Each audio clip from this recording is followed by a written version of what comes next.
on the bookshelf on the back wall. Since everyone is here, has everyone had an opportunity for the first item to look at the minutes and see if there was any additions, errors, or corrections to be made? If none, I would entertain a motion. So moved. Second. Motion is second. All in favor signify by saying aye. Aye. All opposed, same sign. Approval of the agenda. I'd entertain a motion to approve the agenda unless there's any additions to that. I'll move approval. Second. Motion and second. All in favor signify by saying aye. Aye. All opposed? Motion carries. PJ, we're ready to rock and roll for you. Heading off problems in the future. I know, right? All right, PJ Conover, Director, Planning Department, Consent Calendar. The following items have been placed on the consent calendar for action to be taken for all items in accordance with staff's recommendation by a single vote. Any item may be removed from the consent calendar by any planning commissioner, staff member, or audience member for separate consideration. The findings of this planning commission are recommendations to the Pennington County Board of Commissioners, except on conditional use permits unless contested. And planning commission will make final decisions on everything but conditional use permits unless contested. Item 3, conditional use permit review 9159, Melissa Earnhardt, to review a single-wide mobile home as a single-family residence in suburban residential district. Staff recommends approval of the extension of conditional use permit 9159 with 4 conditions. Item 4, conditional use permit review 9936 for Dan and Renee Sims to allow a mobile home park in a suburban residential district. Staff recommends approval of the extension of conditional use permit 9936 with 11 conditions. Item 5, conditional use permit review 1322 for Dudley and Isla LaPointe to review a single-wide mobile home to be used as a single-family residence in suburban residential district. Staff recommends approval of the extension of conditional use permit 1322 with 9 conditions. Item 6, conditional use permit review 1524 for Founding Fathers LLC, Don Purdue, to review a bell tower sign to be 50 feet tall with total height of the letters to be 35 feet tall in a highway service district. Staff recommends approval of the extension of conditional use permit 1524 with 7 conditions. Item 7, conditional use permit review 1627 for Jean and Carlene Vanderwert, for Thrive Properties LLC, Colin Goodwin is the agent to review a vacation home rental on the subject property in a low-density residential district. Staff recommends to end conditional use permit 1627. Item 8, construction permit 1612, City of Rapid City, to review an open cut and bore installation of PVC pipe of water main extension for the City of Rapid City north of Southside Drive to Morris Lane. Staff recommends to end construction permit 1612 with the applicant's concurrence. Item 9, conditional use permit review 1607, Ryan Nelson, to review an existing accessory structure, a pole barn, to remain on the subject property prior to a principal structure in a low-density residential district. Staff recommends to end conditional use permit 1627. PJ, staff wants to remove 7? Number 7, any others? Just 7, sir. Just 7. Anybody on the commission like to remove any of the items from the consent calendar? Any members of the audience, those items that were just read, any of y'all want to have any of those removed from the consent calendar so that they can be heard separately? All right, seeing none, I would entertain a motion for consent 3 through 6 and then 8 and 9. So moved. Second. Motion is second. Any further discussion? All in favor signify by saying aye. Aye. All opposed? Motion carries. All right, that takes us to item 7. Frank Waiseth, Planner 2. All right, this is a application for a vacation home rental, or a review of a vacation home rental in low-density residential. Agent has changed as well. Same property manager, just different company. Carson Goodwin has taken over for Colin Goodwin as the agent for vacation rentals. Staff performed a site visit. These were the initial pictures. This is from the site visit, September 28th. At that time, when I visited the property, homeowner was there. They said it was done being rented for the season, and informational material, emergency contacts and fire extinguishers were not present, as he said they had been removed. Contacted the agent, Carson Goodwin, and let him know that what things we needed to see to meet the conditions of approval, because he said that it was being rented out again once more at the beginning of October. That was the only sign present. That's where I was told the fire extinguisher was. The week following the visit, I did receive materials from Carson, including evacuation plan, informational material, and pictures of the fire extinguishers in the home. That what he provided, as well as the photos provided in the packet, but those were not provided until after my staff report had to be written for this. He is currently out of state. He has said he would be available to be contacted by phone if necessary for discussion. All right, any questions for staff? I just have a quick question. So is the only thing he's put in there is just the fire extinguishers? It looks like there's a list of things he hasn't met. Is that correct? Is that what I'm understanding? He did provide state license, inspection report, and all that via email. Is it easier to ask which items are still not being met? Well, let me double check. Well, there is the matter of the local contact, which appears has changed. There's the first attachment in the packet there was originally listed as Bailey Goodwin. He still has her listed as a local contact, but included himself according to the new informational sheet, and the number and address has changed. So at the very least, new notices need to be sent out to all surrounding property owners of the change in local contact and contact information for said person. Any other questions? Yeah, I'd like to, I'm still not clear on it. What exactly hasn't been met? With all the attachments that he did send, he did meet all of the conditions of approval, though I could not recommend to approve because he had not proved that those had been met at the time the staff Yes, report was okay, written. but things have changed now, and except for those notices to the property owners about the change in contacts, that's really the outstanding issue? Yes. Okay. So just notifications. Any other questions? Mr. Chair, Yes, ma'am. can I ask a question? So what I understand that he is renting it out right now to a long-term renter, or he's renting it out for short-term rental? It was another short-term rental for 2 to 3 days that first week of October, I believe. Okay. And So I believe it is vacant now of renters. And so you had no information that showed that there were renters beyond the people that were there that have now gone? According to him and what I could see where it's listed on HomeAway and Airbnb sites like that, that's the only dates I saw were the beginning of October that they were blocked out as it being rented. Okay, thank you.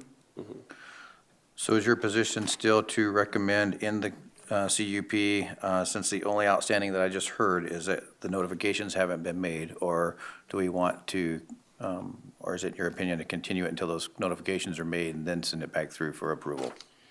I would stick with the original recommendation. I also noted in the staff report that staff would like to have a meeting with him, as it took, this was originally supposed to be heard a month ago, but was continued for 2 meetings in order to finally get a site visit just a week ago. And so we'd like to have a kind of a meeting with him to make sure that he knows and understands how he should be meeting all these conditions of approval for this and other properties that he manages, because the agent hasn't been the most responsive in getting us out into these properties for site visits. Okay, I understand that the agent's not here, but he's willing to go on the phone if we make a call out to him. Anybody have any questions for the agent? Because I'm sure I probably do, but anybody else would like to hear from the agent, from the individual? Mr. Chair, I understand that this company, I noticed that it had changed names because their signs changed. They have other properties they manage. They also would not be meeting the requirement of notification that the name has changed. Is that correct? As I understand it in the ordinance, it's necessary to basically redo the conditional use permit if the ownership has changed. This is still the same property owner and the other rentals, as I believe, and these are still the same owners. I'm not sure if that's technically correct. It's just the name of the company has changed, though it's still the same owners. Because that's what I understand too, but what you're trying to tell us is that, are you trying to tell us that because the name of the property management company has changed and the local contact's changed, that they're required to give notice? Because of the local contact, not because of the ownership or property owner change. Okay. The local contact must be, everyone, including the planning department and surrounding landowners, must be notified according to the ordinance if the local contact change, which it appears it has. At the Okay. very least, the contact number and address as their office has moved. So have would changed. the local contact and the change of address and the phone number then trigger that change on the other properties this company manages also? Any other properties that they manage that has this original local contact as Bailey Goodwin would need to be changed, Okay. I believe. Okay, thank you. Go ahead. You know, I'm still a little mixed up because it seems you're recommending that you follow up and have a meeting with the property manager. But wouldn't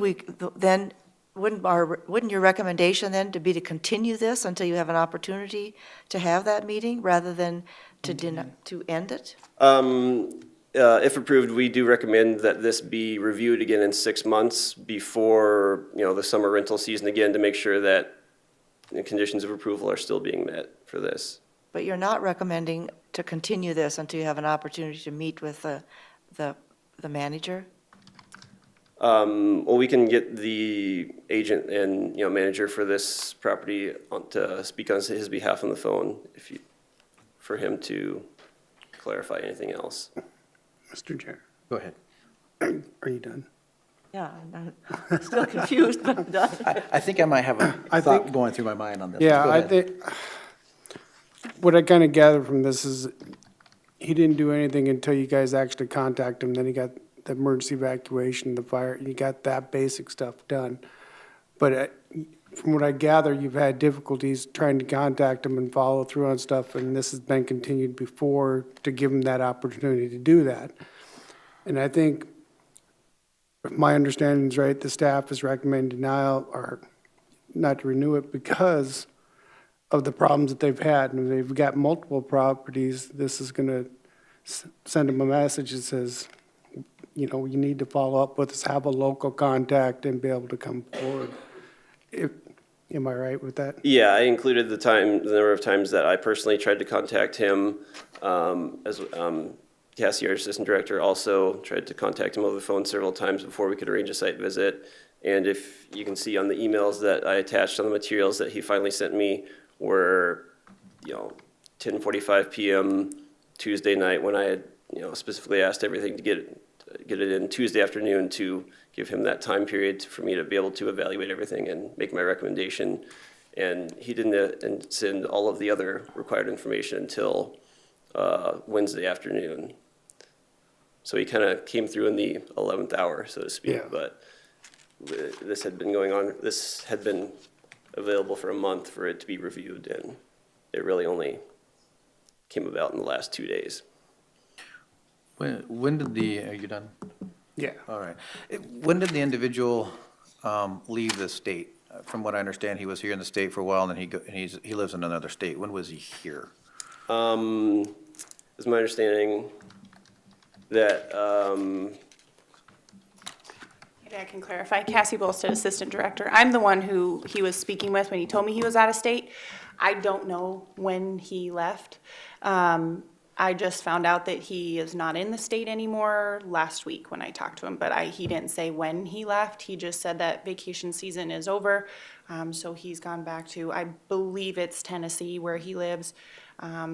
He's gone back there until vacation season starts again next spring, summer-ish. I don't know when he left.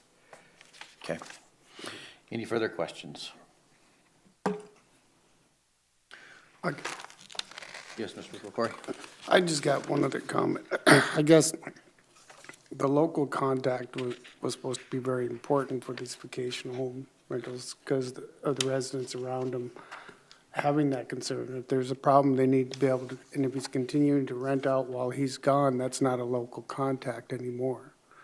And I think he needs to set up a local contact for some person, so I'm in support of staff's recommendations. Well, any further questions? If not, is there anybody from the audience who would actually like to speak on this? All right, seeing none. Mr. Chair, are we going to call him?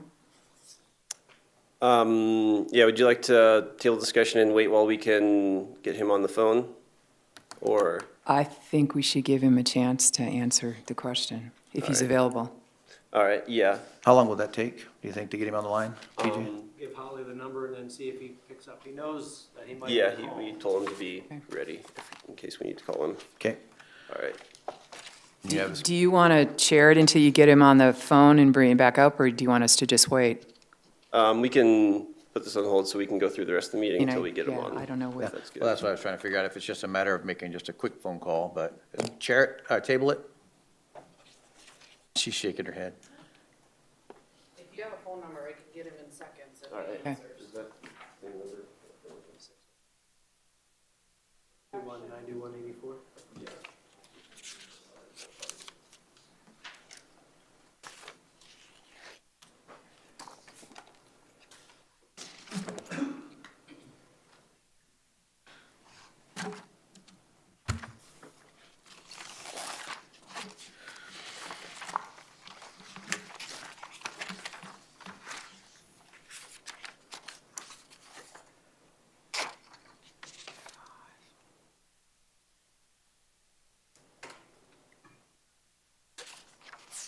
How many other properties?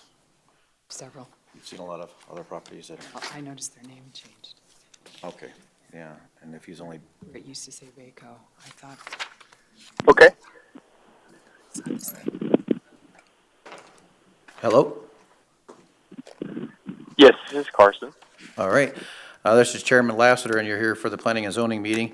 Any members of the committee have any questions for the agent? I just wanted to understand who your local contact is and your address. Because my understanding is that all the conditions to the existing permit had been met, even though they were pointed out to the person in charge of this after, kind of past the deadline, other than the notification for the primary contact. Okay, I'm sorry, I had a little bit of trouble. I guess my signal is not that great, but hearing exactly what the question was. My question was, I understand that you did meet the conditions, or you provided the information that was requested by Frank, although you did provide it after the deadline. But there's still an outstanding question of who the local contact is, and their phone number, and the address of your company and name has not been updated. So because of that, you're required to give notice to the surrounding property owners. I just wondered if that was accurate. Well, the local contact is the same, Bailey Goodwin, and our address should be the same as well. Nothing has changed with the company. So you're saying just the company name has changed, nothing else has changed?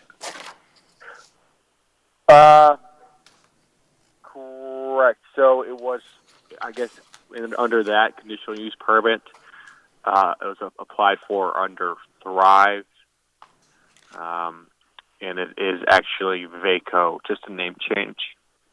Our address is 1425 Mount Rushmore Road. But we also see two different phone numbers listed. Okay.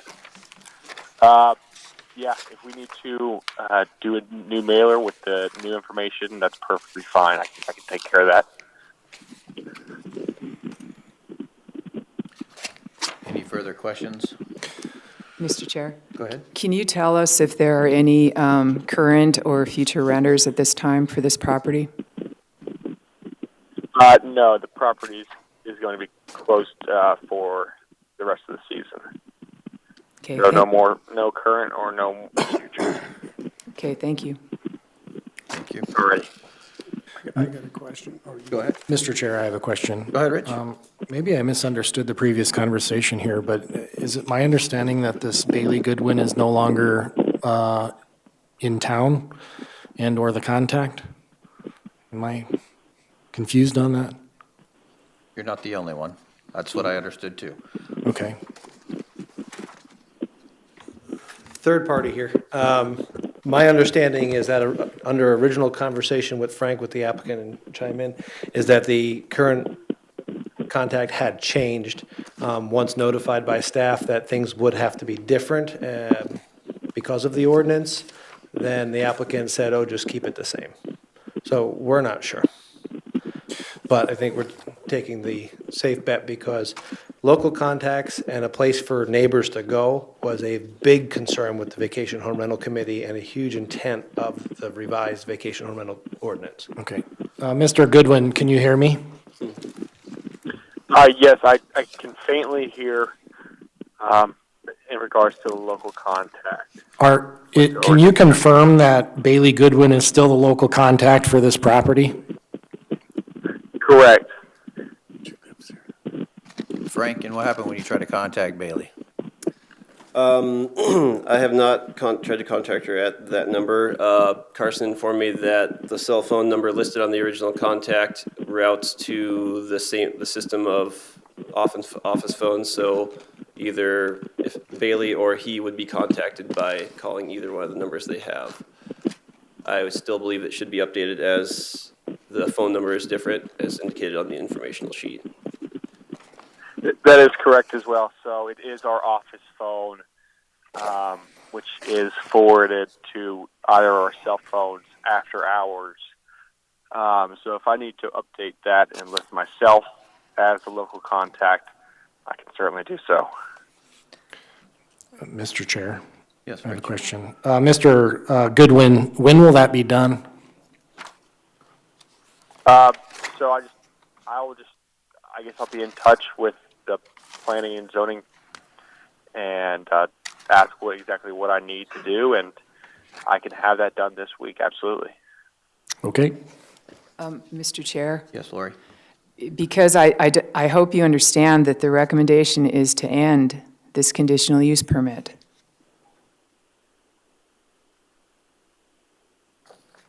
Carson, did you hear that?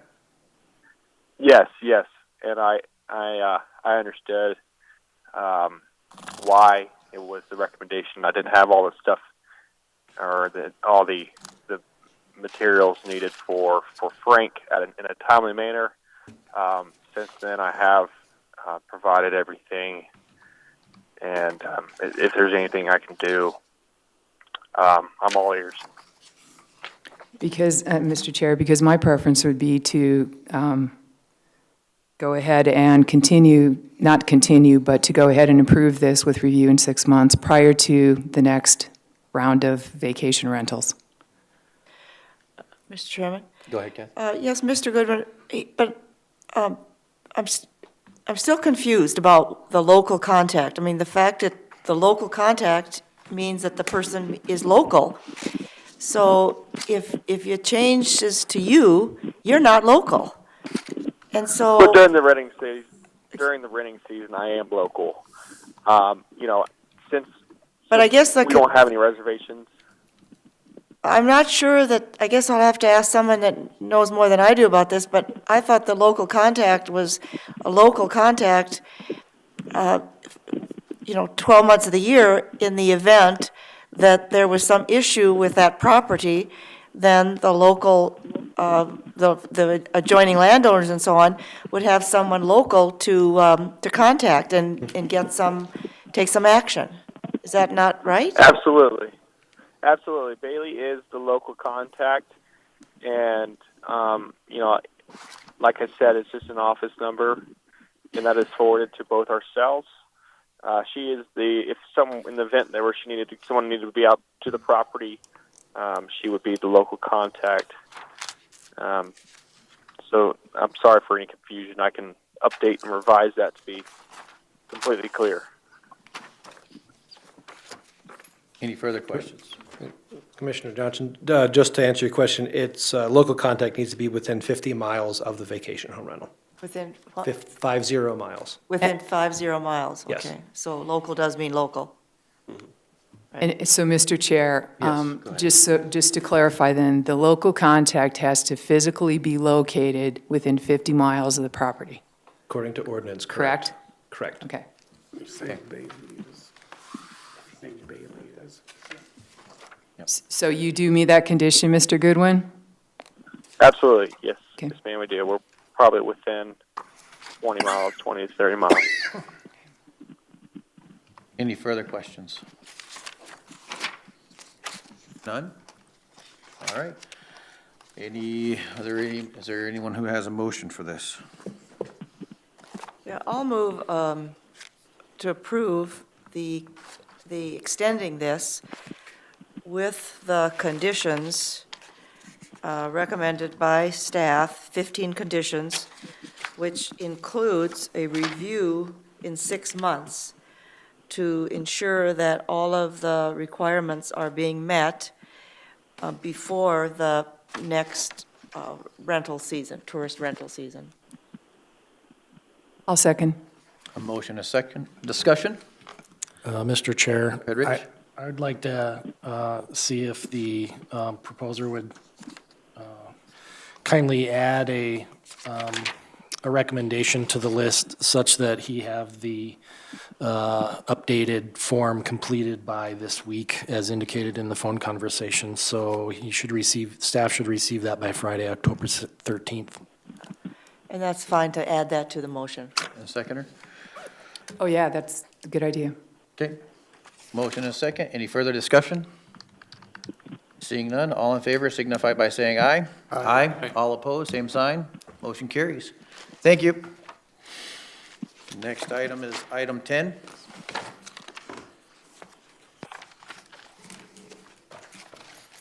All right, item 10, Cassie Bolstead, Assistant Planning Director. Item 10 is conditional use permit 1736. This is a request to allow a recreational resort, which will include the use of an existing bed and breakfast, renting the lower unit of it, and the addition of a maximum of 8 seasonal guest cabins on the subject property in a limited agriculture district. The applicants are Garrett and Caitlin Shields. They are here in the audience today if you have any questions for them. As this property exists today, it is zoned limited agriculture district. It's 19.57 acres. Access to this property is off of Leaky Valley Road. There is no special flood hazard area. Currently, it contains a single-family residence, which is utilized as a bed and breakfast. It also contains a single-wide mobile home and a carport. There are 2 conditional use permits that currently exist on this property, which can end if this conditional use permit is approved. There's a conditional use permit from 1978, which was a permit to allow the single-wide mobile home that's on there right now. And also the conditional use permit from 1993 that allowed the bed and breakfast as it currently exists right now. This was routed through the interdepartmental review process. There was a couple things that came back from a few different agencies that have been included as conditions of approval, including addressing a fire mitigation and wildland fire suppression plan. And the Forest Service also has some requirements, including adhering to the section line setback requirements. They're normal things where you can't locate anything on Forest Service property, basically. So as I stated, this property currently contains a bed and breakfast and a single-wide mobile home. There's 2 septic systems on this property already. There's an existing septic system here and an existing septic system here. There is a well and a cistern on this property. As the applicants are proposing it, they are proposing to live in a portion of the existing residence, which is a 2-bedroom unit. As it's been explained to me by the applicant, the house as it exists right now is kind of separated off a little bit in terms of the 2-bedroom area where they would be living is kind of sectioned off from the 4-bedroom unit that they would be renting on the property. They also propose to construct no more than 8 seasonal rental cabins. They're going to be doing this in 3 phases. And as they build these proposed cabins, they will also be installing 2 additional septic systems. They also have plans to remove the single-wide mobile home during the 2nd phase of the project and replacing it with a cabin. As I said, there is an existing well and a cistern on the property. You do have a copy of their project description as they typed it out in your packet. During the interdepartmental review process, the County Highway Department and the Forest Service did note the section line on the northern side of the property. Up here, you can't really see it in this picture, but this green line right here, this is a section line. By our ordinance, the minimum setback requirement of a section line is 58 feet. So here in their drawing here, they indicated that these first 2 cabins would be 30 and 35 feet from the property boundary on that northern side. They would have to make sure that they maintain that 58-foot section line setback for those first 2 cabins, so they would be looking at having to move them in a little ways. Staff did go out there and perform a site visit. The property is clean. Leaky Valley Road is just a 1-lane road at this time. It does loop through their property, kind of does a little bit of a roundabout. There's Leaky Valley Road as you're entering and exiting it. Here's the proposed location for the first 2 cabins, kind of in a little meadow there. I actually think the first 4 cabins will be there. There's the single-wide mobile home and the carport. And then there is the house as it exists. They'll be living in this section of it, as I understand, and then renting the rest of it. So staff is recommending, oh, and I did receive 1 letter this morning from a neighboring property owner regarding this conditional use permit. So staff is recommending approval with 24 conditions. Any questions for staff? Mr. Chair? Go ahead, Lori. Yeah, Cassie, nobody lives in the mobile home. Is that right? This time? Don't believe so. It's vacant. It's just on the property? I believe so. Mhm. Okay, thank you. There's no other questions for staff. We'll let the applicant come on up if they would like to speak on this item. You don't have to. You just, if you're welcome to. Okay. All right, any audience members would like to come up and speak on this? I've got 2 of them.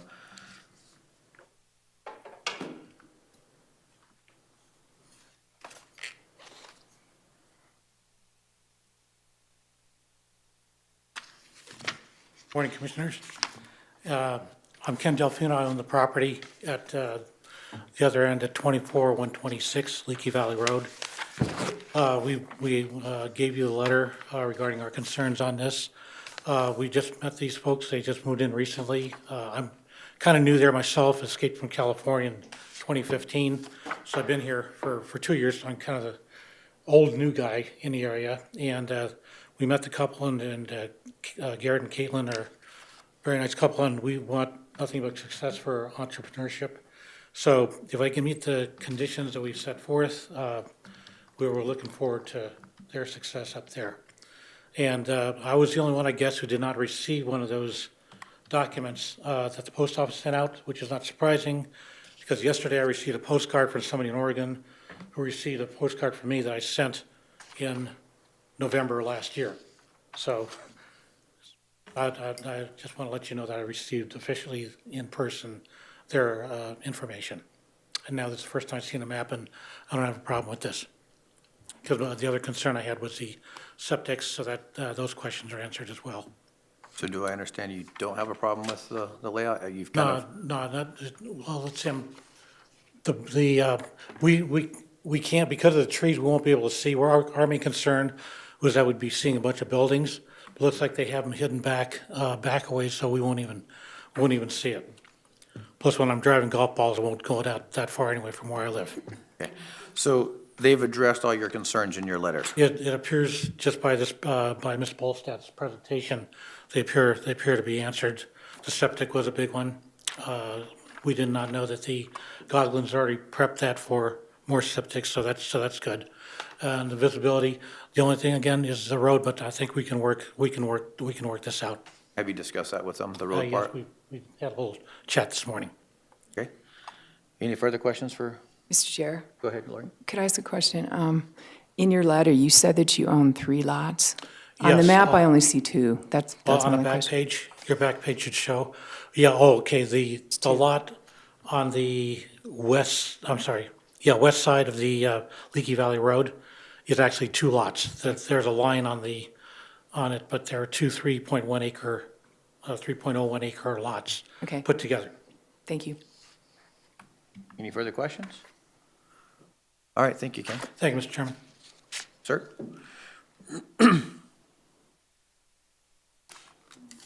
Good morning. My name is Pete Larson, and I own the property.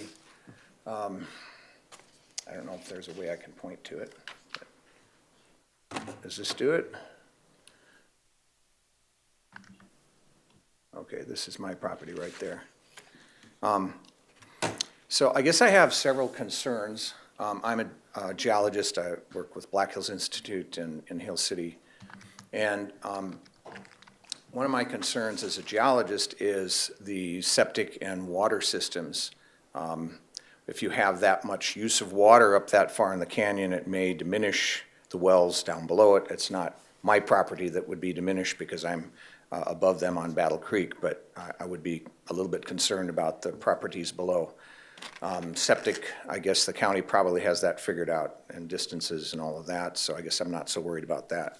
But I guess for me personally, my major concern is that this is a low-density residential and agriculture area, and all of a sudden now we have a large commercial, relatively large commercial enterprise going in. I'm an entrepreneur myself, so I definitely support small businesses. I just kind of worry about having that many people living right up there during the height of the tourist season, and what it's going to do to my and my neighbor's seclusion that we're fortunate enough to have. I bought this property in 2001. I'm now 65. I'm going to be there till I die. And I think about the noise and possibilities of people taking hikes off of their own off of that property, that sort of thing. So I have concerns about it, and it seems to me a much bigger deal than just something that should be handled with a conditional use permit. I think maybe it needs to be rezoned in a way where there's a little bit more control over what happens, but again, that's my opinion. Any questions for Pete? Yeah, I just like to understand a little better where your property is. Is it, It's that one I drew the little squiggly green lines in here. So but it's, does the- is it touches it touches the other property, kitty corner Right in the corner. there, yeah. okay, I see. So- I understand now. It's this one right Right. here. Yeah. Right And there. so I don't, because there's a cliff kind of separating us, I don't see the property. So it's not anything to do with visuals, it's just the idea of having that many people at one time there over the entire summer. And it's a concern of mine, I don't know. It just seems to me a very major change to something that I think maybe handling it under a conditional use permit might not be the right venue. Sometimes with a conditional use permit, it makes it easier because if they violate any of the aspects of the conditional use permit, it can be rejected. So that's the reason why sometimes we put it under different things under conditional use permit so that it's easier for individuals to make those complaints, for us to follow up on those complaints, and then to either get the property owner to fix them, or then we can end the conditional use permit, which then stops whatever activity is going on with them. Oh, that That's the makes whole sense. purpose. That's the whole purpose. That makes sense, that makes sense. Anyway, I guess I would caution making a very quick decision on this and really looking at all of the other issues involved, including noise. Just the vehicles driving up and down Leaky Valley Road, I would have thought would have been an issue for the other landowners who live right there that they're driving past. But maybe it's not. I can't speak to their issues, but I do know that one of my neighbors who lives just directly to the north of me, Jim Schlichter, I know that he likes his seclusion too. One of the reasons we built there, we're up kind of on the face of a cliff, and the one last concern that I have is what's it going to do to the taxes? Because I'm 65, I'm not planning on retiring or anything like that, but still, I worry about those issues. I'll probably eventually have a fixed income, and my taxes have consistently gone up over time, and is this going to raise my taxes again? Would be another issue that I'd be concerned with. I don't know if we can answer the question on taxes. Because I know when there was a property sold just near me, and all of a sudden my taxes went way up. And if this causes a great increase in the value of the property of the nice folks who have just purchased this, that maybe it's, what's it going to do to my property values again? So anyway, just want to express my concerns and Okay, any further questions for Pete? Mr. Chair. Go ahead. Pete, as far as property values go, equalization, it goes by sales in that area, so by desire and so forth, so that's how those ones. so only by sales, not by use. From my understanding, when they do their equalization, they go by a lot of the sales in the area, and that's how they get the property value. I guess my question would be to the property owners, directly towards them, because I'm thinking you're talking phases in this program, in the setup, so this may not even get completed to the full part of what you want. It all depends on wants and needs of the business, but coming forward, you're laying out what the max would be.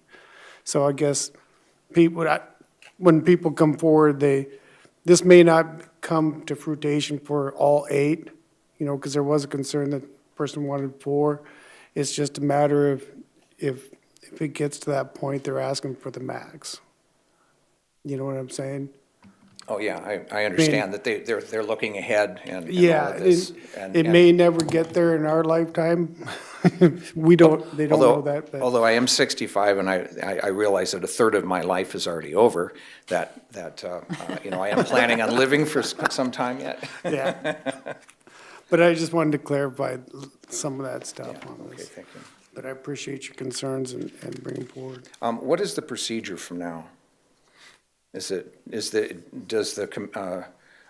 assume since it's done in a different spot, that it's not actually, that you don't vote to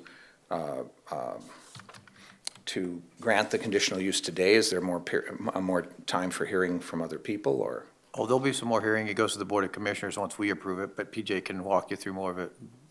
Actually, with Oh, conditional, CUPs are not, they don't go, they just move on. correct, you are the governing body over conditional use permits unless it's appealed within 5 business days, which would be 5 o'clock next Monday morning. If it's appealed through our office, then it would go to the Board of Commissioners' next available meeting. So what's the appeal process? You put it in writing that you want to appeal a specific conditional use permit and get it up to our office by 5 o'clock next Monday. Is it possible to get copies of the permit then before I leave today, or? A copy of the staff report? No, the copy of the, whatever happens here at the commission. We can get you a copy of the staff report and a draft version of the minutes, but not today. We couldn't get you the minutes today But it's only 5 days to appeal, yeah. once I get it, or 5 days from today? From 5 days from today, if we approve it. Mr. Chair, I think he's asking for a copy of the conditional use permit. Yes. You The can staff have my report, copy yeah. after the meeting if you want Okay, it. awesome. I mean, I'm sure they can give you a copy of the conditional Yeah. use permit today. That we can. The minutes with the, Oh, yeah, Yeah. that's fine. Yeah. Right. I was here, so I know what happened here. yeah, and it can really easily be say, I, and you state your name, would like to appeal, and then specifically state what and why. Okay. Okay. Thank you. Any further questions for Pete? Seeing none, all right, would the applicants like to speak?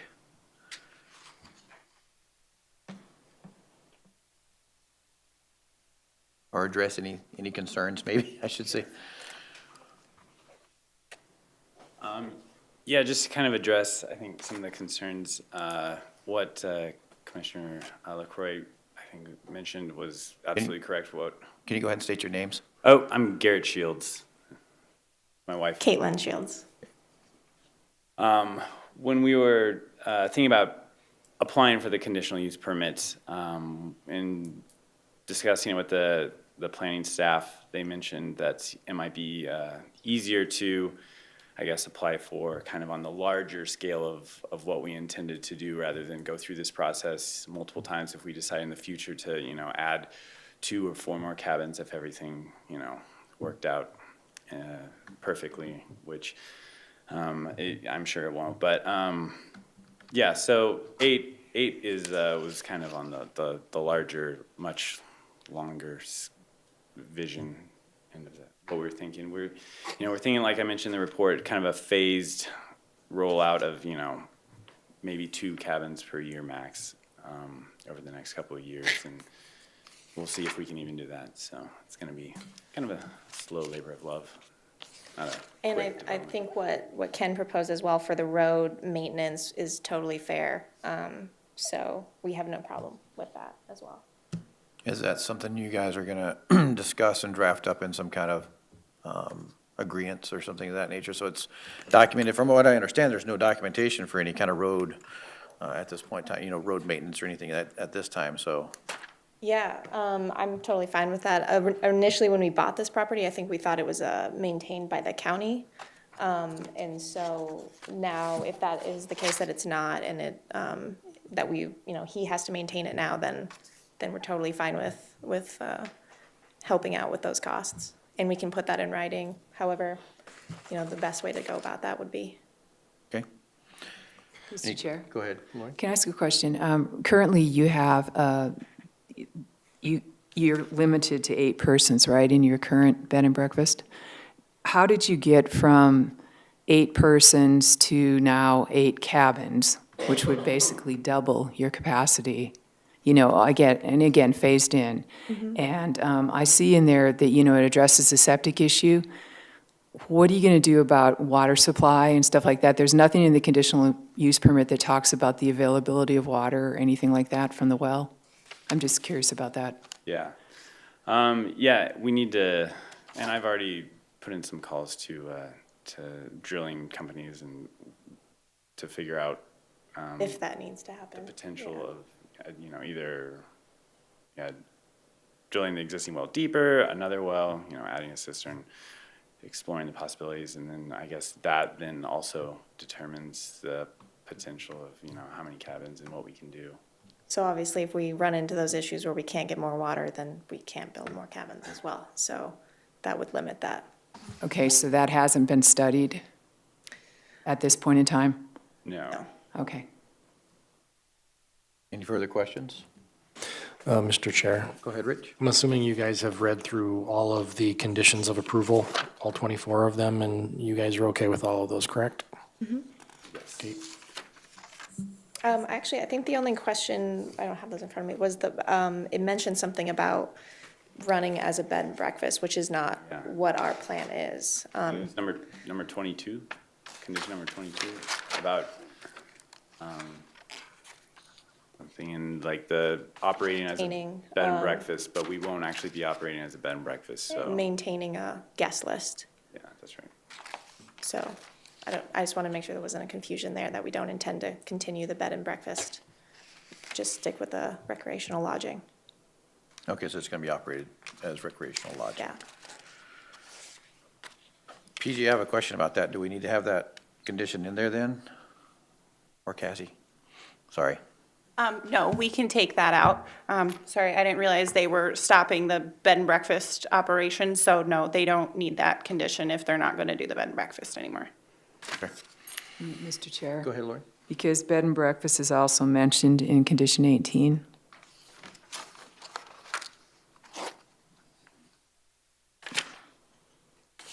So are there other conditions that may or may not apply?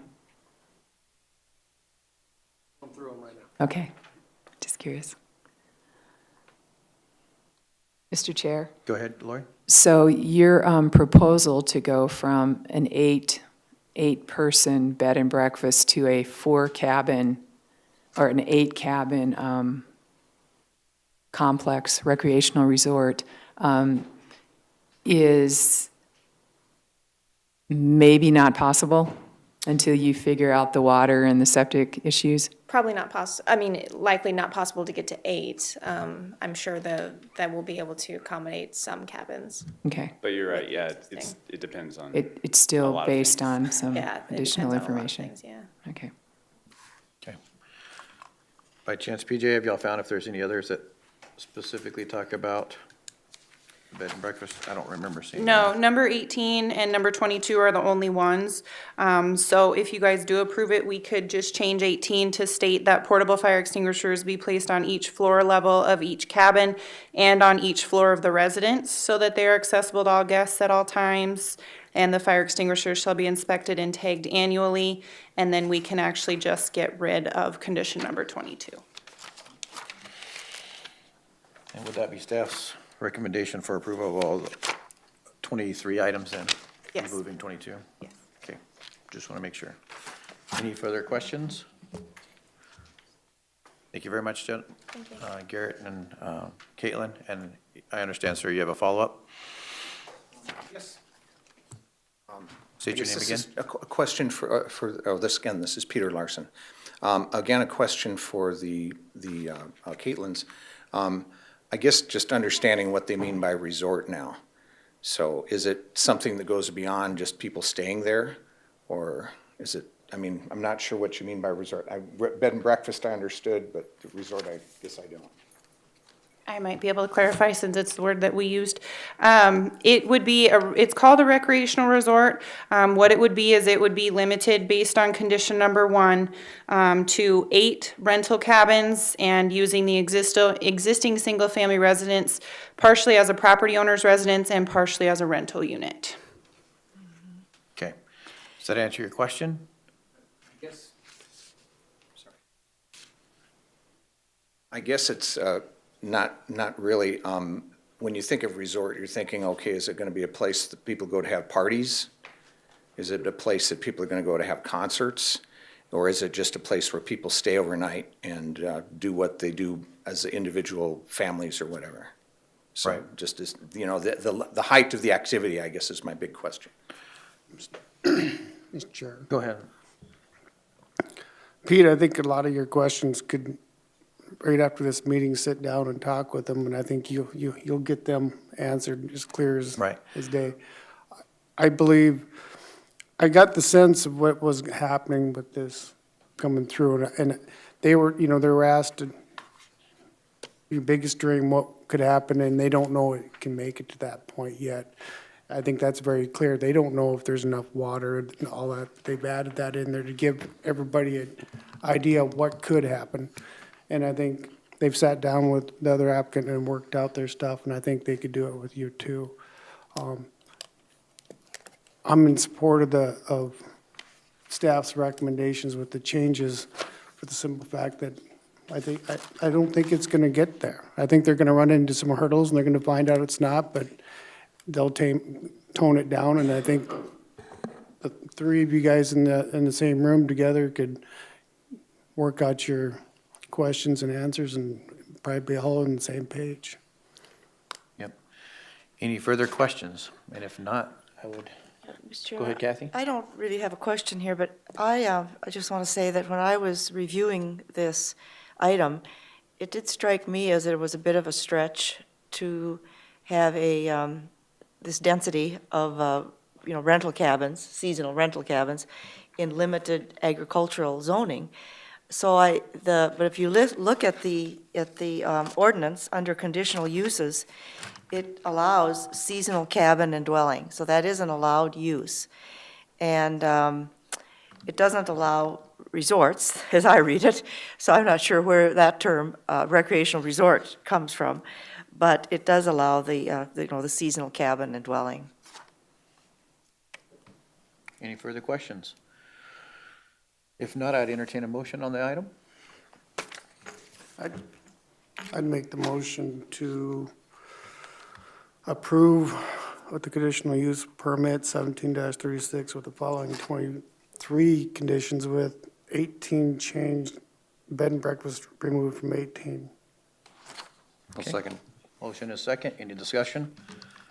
Mr. Chair. Go ahead, Lori. Cassie, can you show us in the ordinance where recreational resort is defined?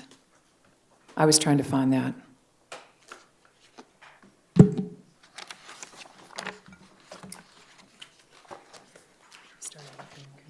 I don't remember seeing anything that says recreation resort.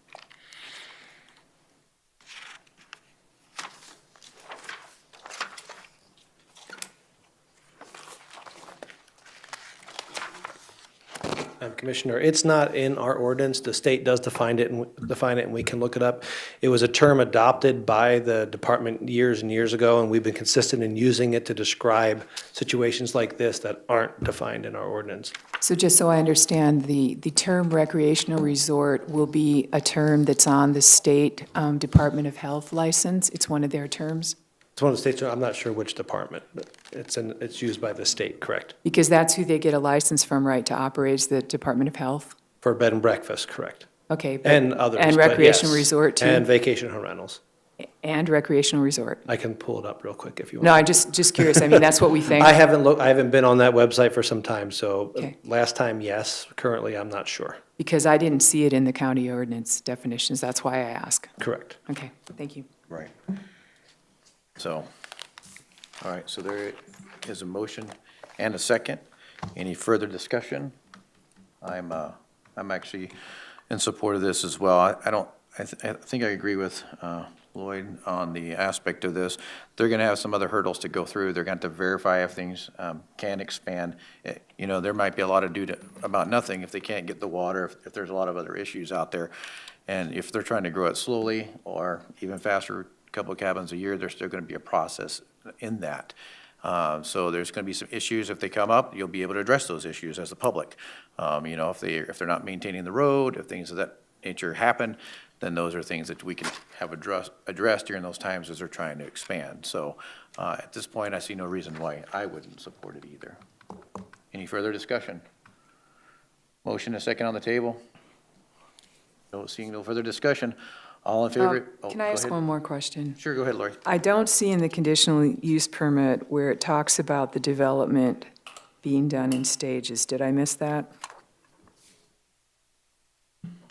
You know, it just says that it's limited date rental cabins. It doesn't talk about phases.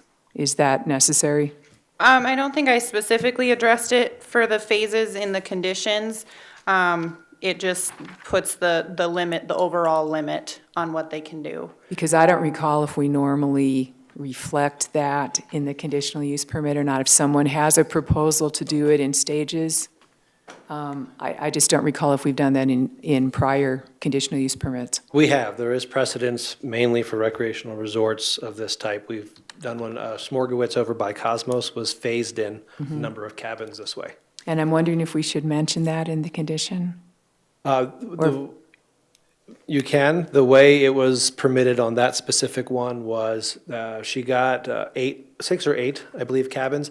Once it went past that, then new conditions kicked in and also highway improvements for a turn lane. Okay. So that's what kind of the limit was put on that. And so that was because there was other things that needed to be done. We're not seeing anything that need to be done outside of what's already going to be contained, right? I mean, she's going to have to improve a highway they're not going to improve a highway on this one. On this one, Right. yeah. There have been other conditional use permits where it has been said not put into a condition, but it said, you know, in this year they want to do this many, and this year they want to have X number more of cabins. But the condition was basically that it would be phased through, and any major changes would require an update to the an amendment to the conditional use permit, other than just a regular review over the years. Do you have an outline of their projected phases? What's going to happen in those, just so we can look at them? Would you do that? It was outlined in their, Letter? yeah, in their project description that they had, let's see here. Oh, I read it somewhere.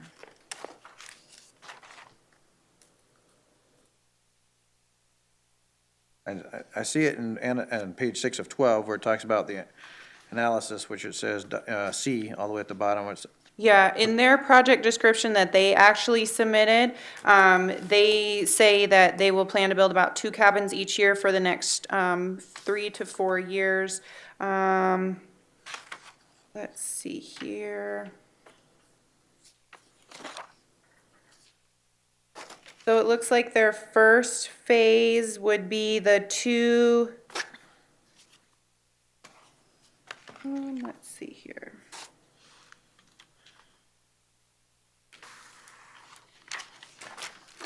Okay, their second phase is the cabins along the southeastern side of the valley and removing the mobile home. What page are you reading that one on? I'm reading their actual project description that they submitted.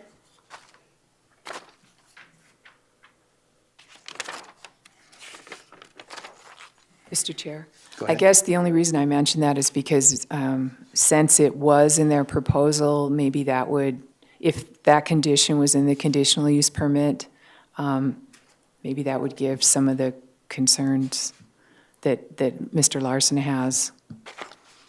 Okay.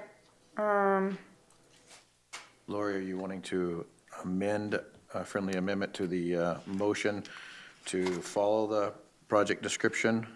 Put that in there as a condition? Is that what you're looking at doing? Or would you like to make it more detailed? Well, that's what I'm wondering, if it should at least be mentioned, you know, that you could just amend condition 1, that it should be limited to 8 rental cabins, and the existing da-da-da, you know, as stated in the phasing as stated in the proposed plan or something like that?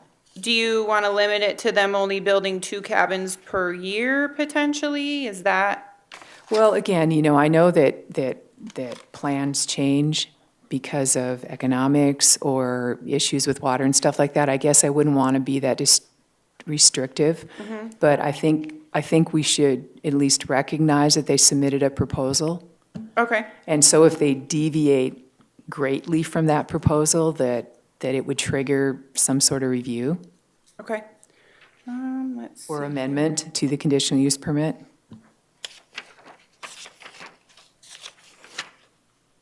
I don't know how you want to do that. I know that.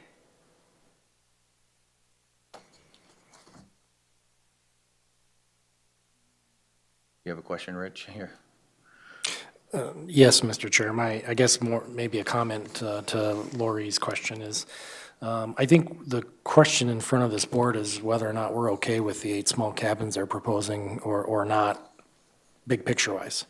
I don't know if I would want to restrict them to, you know, that way if we say, well, they got to build 2 year 1, 2 year 2, that kind of thing, and they don't do that for reasons beyond what we all know right now, then would they, you know, there maybe wouldn't be following one of their conditions. I think the intent of your question, Lori, is if they say that they're only going to be 660 square feet and they come back with a 5,000 square foot cabin and now they want 8 of them, is that what you're trying to? Yeah, I mean, I just hate to restrict them too much because, I mean, if they build 3 cabins one year and the next year they build 1, they've really followed the intent of it. They're still only have 4 cabins. You know, yeah.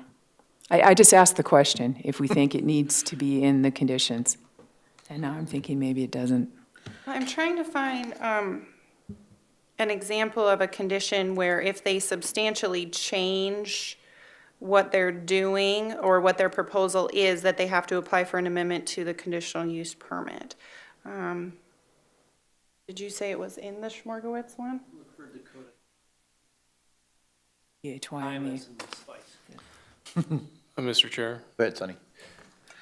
so to my understanding, as this gets developed, the proper permits would need to be acquired for the development of the septic. So perhaps that would actually address the underlying concern of developing too quickly before it's sure that they can actually handle that many cabins. So perhaps what you're trying to get to is actually going to be addressed with that part of the permitting process. That part of the process. Well, the septic part will be, but the water use will limit development, based on what they find out from their investigation with a driller. I think it does. Your underlying concern is wouldn't want to see them just suddenly develop everything at once, or is that your underlying idea there? Well, it just says 8 cabins, and again, there's nothing in the permit that says the size of the cabin, or, it just says, a cabin, I think somewhere it said like a 2-person cabin, but really it doesn't say that in the conditions. Yeah, in the conditions, it doesn't, you're right, and then in the plan, it does. In the plan it 600. does, yeah, can they build 4-person cabins and still be in compliance? Or do they need to build 8 2-person cabins? Or do we care?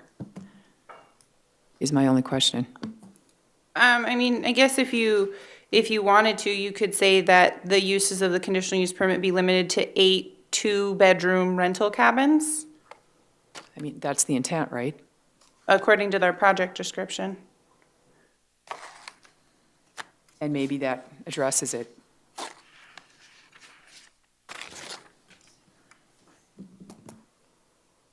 Otherwise, we could kind of mesh together a couple of the conditions that were on the one that PJ was talking about.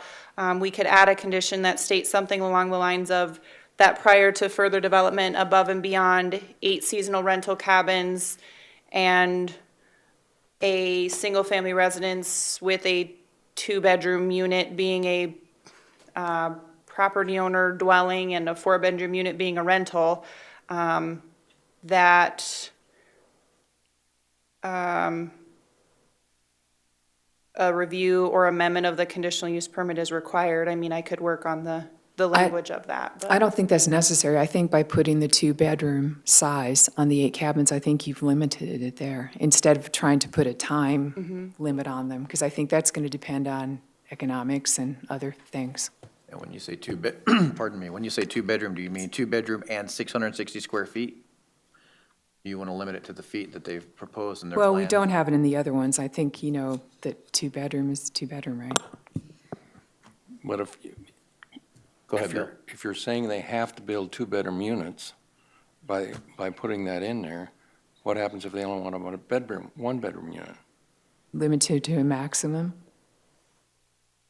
If you're gonna just have a cabin, you may only have a couple coming, you don't need 2 bedrooms, you could say be limited to 8 rental cabins with a maximum of 2 bedrooms per cabin. Something like that, yeah. That way it could be a 1 or a 2-bedroom cabin. Or 700 square feet. Yeah, because I don't want them having to come back all the time if they're really doing something less, Right. To readjust or ask for modification. No, it makes sense. If they build a 700 square foot cabin that's an open cabin, then they'll realize, oh, maybe it's better to put 2 bedrooms in it, then they don't have to ask for the change in that. We just want to make it so it covers it in general, so you can do what you need to with them.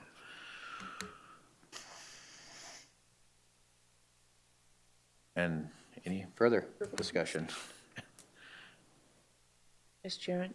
I support the idea of putting a maximum of 2-bedroom for the cabins. To me, it's consistent with how the use of the residence is defined. I think so. They have a, 2-bedroom unit for the owners, and then the rental unit's 4 bedrooms, so that's consistent. So having a maximum of 2 bedrooms doesn't preclude, having just one. Just one. or Right. Open, so I support that. So you were the motion maker, so you support that adjustment to it? Was it? I made Or the it was motion. Lloyd? No, I don't Okay, think I'm I- sorry. To add the 2-bedroom, 1 bath as, As a did you condition. word that for me? I had said that to amend the first condition to say that the uses of the conditional use permit be limited to 8 rental cabins with a maximum of 2 bedrooms per cabin. And then the rest of what condition number 1 says too. Motion maker's okay with that. And how about the seconder? Second. Thought it was Bill, right? It was Bill. You agree with that? Yes. That minor adjustment? Okay. So then we have the motion on the table is to approve with the adjustments in item number 1, making it a maximum 2-bedroom per cabin, the removal of bed and breakfast in item number 18, or condition 18, and add it for each floor of the residence, and removing of item 22. Did I cover all of the corrections and adjustments to the motion? Should say item 20.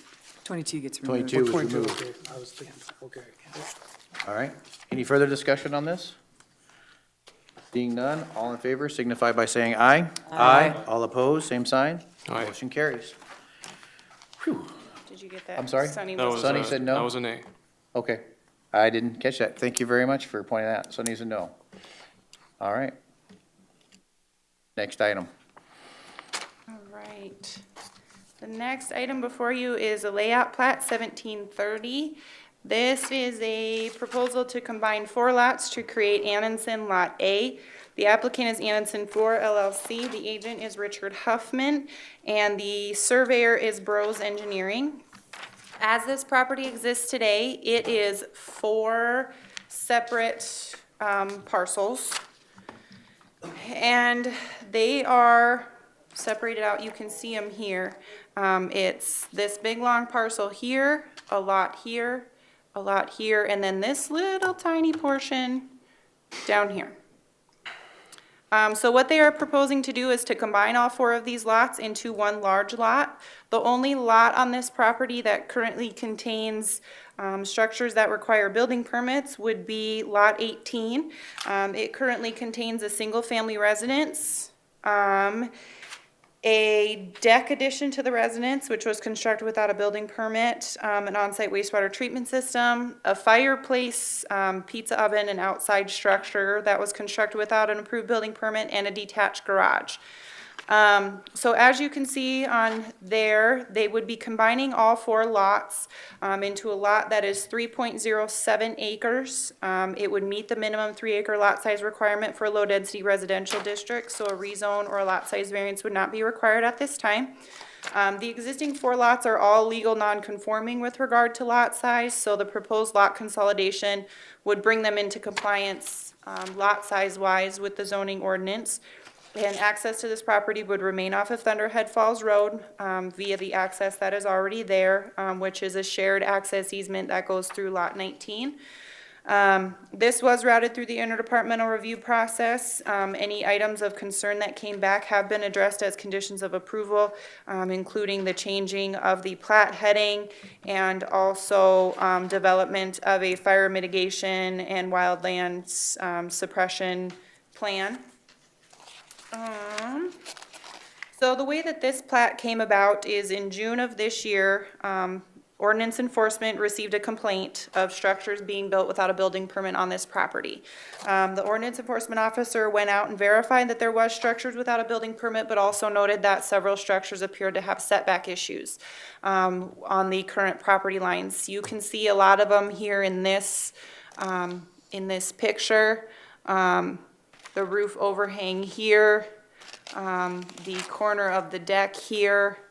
Let's see here. The garage here actually has a variance to be that close to the property line from the 1970s.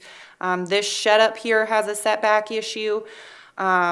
In addition, the fireplace pizza oven that they constructed also has a setback issue as well. So staff worked with the agent in this case to come up with a plan for the best course of action to resolve all of these issues.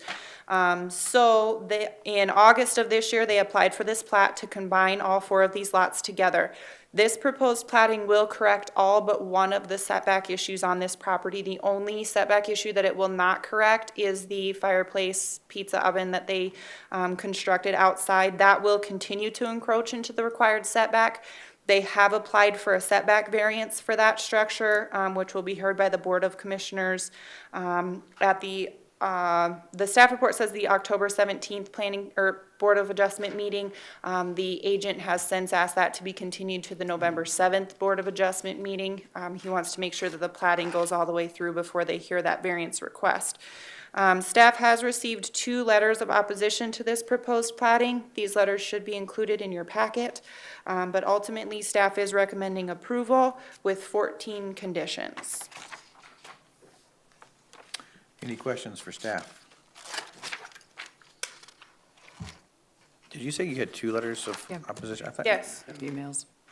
I see 2 emails and I see a third one on the back. But I'm, One of them was an email. Let's see here. So the first one was Brian, just an email. The second one was an email with an with attachment. the attachment, okay. I just now realized the name's on there. Okay, fair enough. Any questions for staff? One question. Go ahead, Boyd. Cassie, this is a dead-end street too, right? Yes, yep. And I got a comment, I guess. Usually with these, people wanting to split their lots is a big concern to us. And here we got someone who wants to combine them to prevent more development. So, to me, it just makes sense for, a one-way in. We've had this discussion throughout the commissions on, and so I'm in favor of combining 3 lots into one. Agreed. I follow the same line of thinking. Whenever you can combine them, and it fixes a lot of the issues that are already on there.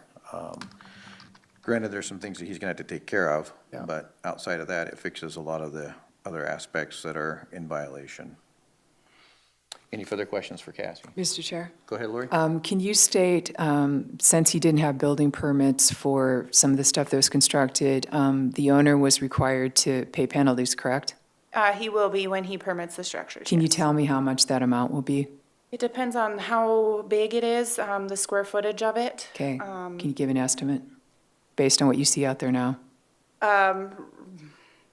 Not really. I don't know what the square footages of them are. I know that the deck is a pretty substantial square footage. I would say no more than, penalty fees and all, I would say no more than probably $300 or $400. Okay, so in addition to getting the permit, though, the penalty fees are double, is that correct? Double, yep, It's double the building permit permit? fee. Okay, Yes, yep. thank you.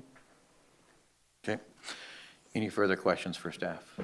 Yeah. Go ahead, Rich. Is that the fireplace or what? Yes. That is still gonna have a setback issue? Yep. Trying to find that on the layout plat here that Rose put together. I actually think that it's not on this one that you guys are seeing right now. He did add it in a future one, but this, you can see it right Rich, it's on that page. here.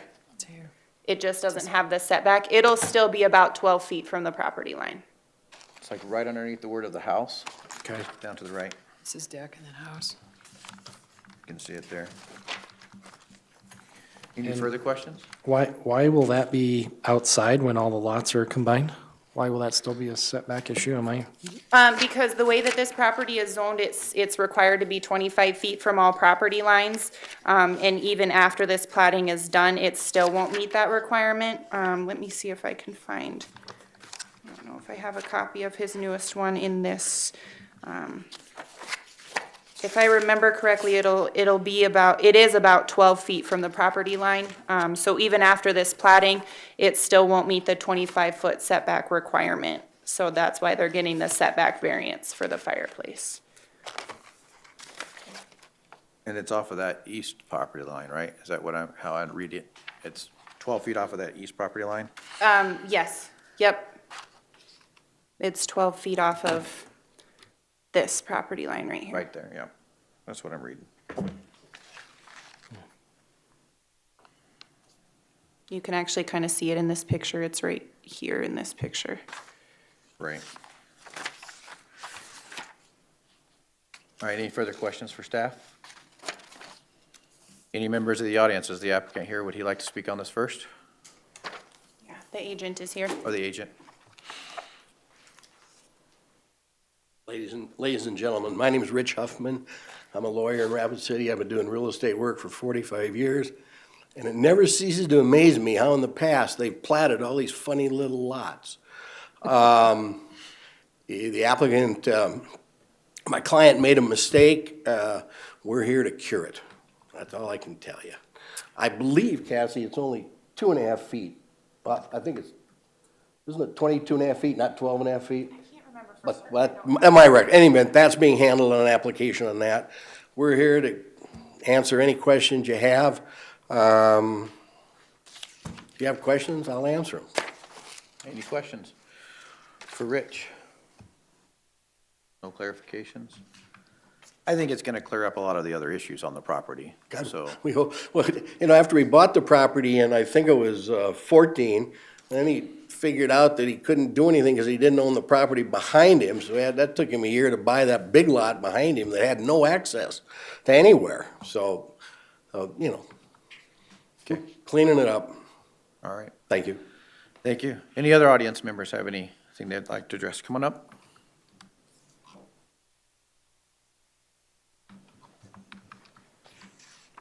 I'm Brian, excuse me, I'm Brian Blum, and this is my wife Sarah. We live in the residence just to the east, number 19 on your map there. So basically the spot where We're right The next ones door. most the directly fireplace. affected Yep. by all the construction, yep. The variances and stuff, I understand that those will be handled separately. We do have an issue with the variances and stuff. In a nutshell, this has been a 3-year process of 3 years of constant construction and building of all this stuff. I'm sorry, Mr. Harrison, the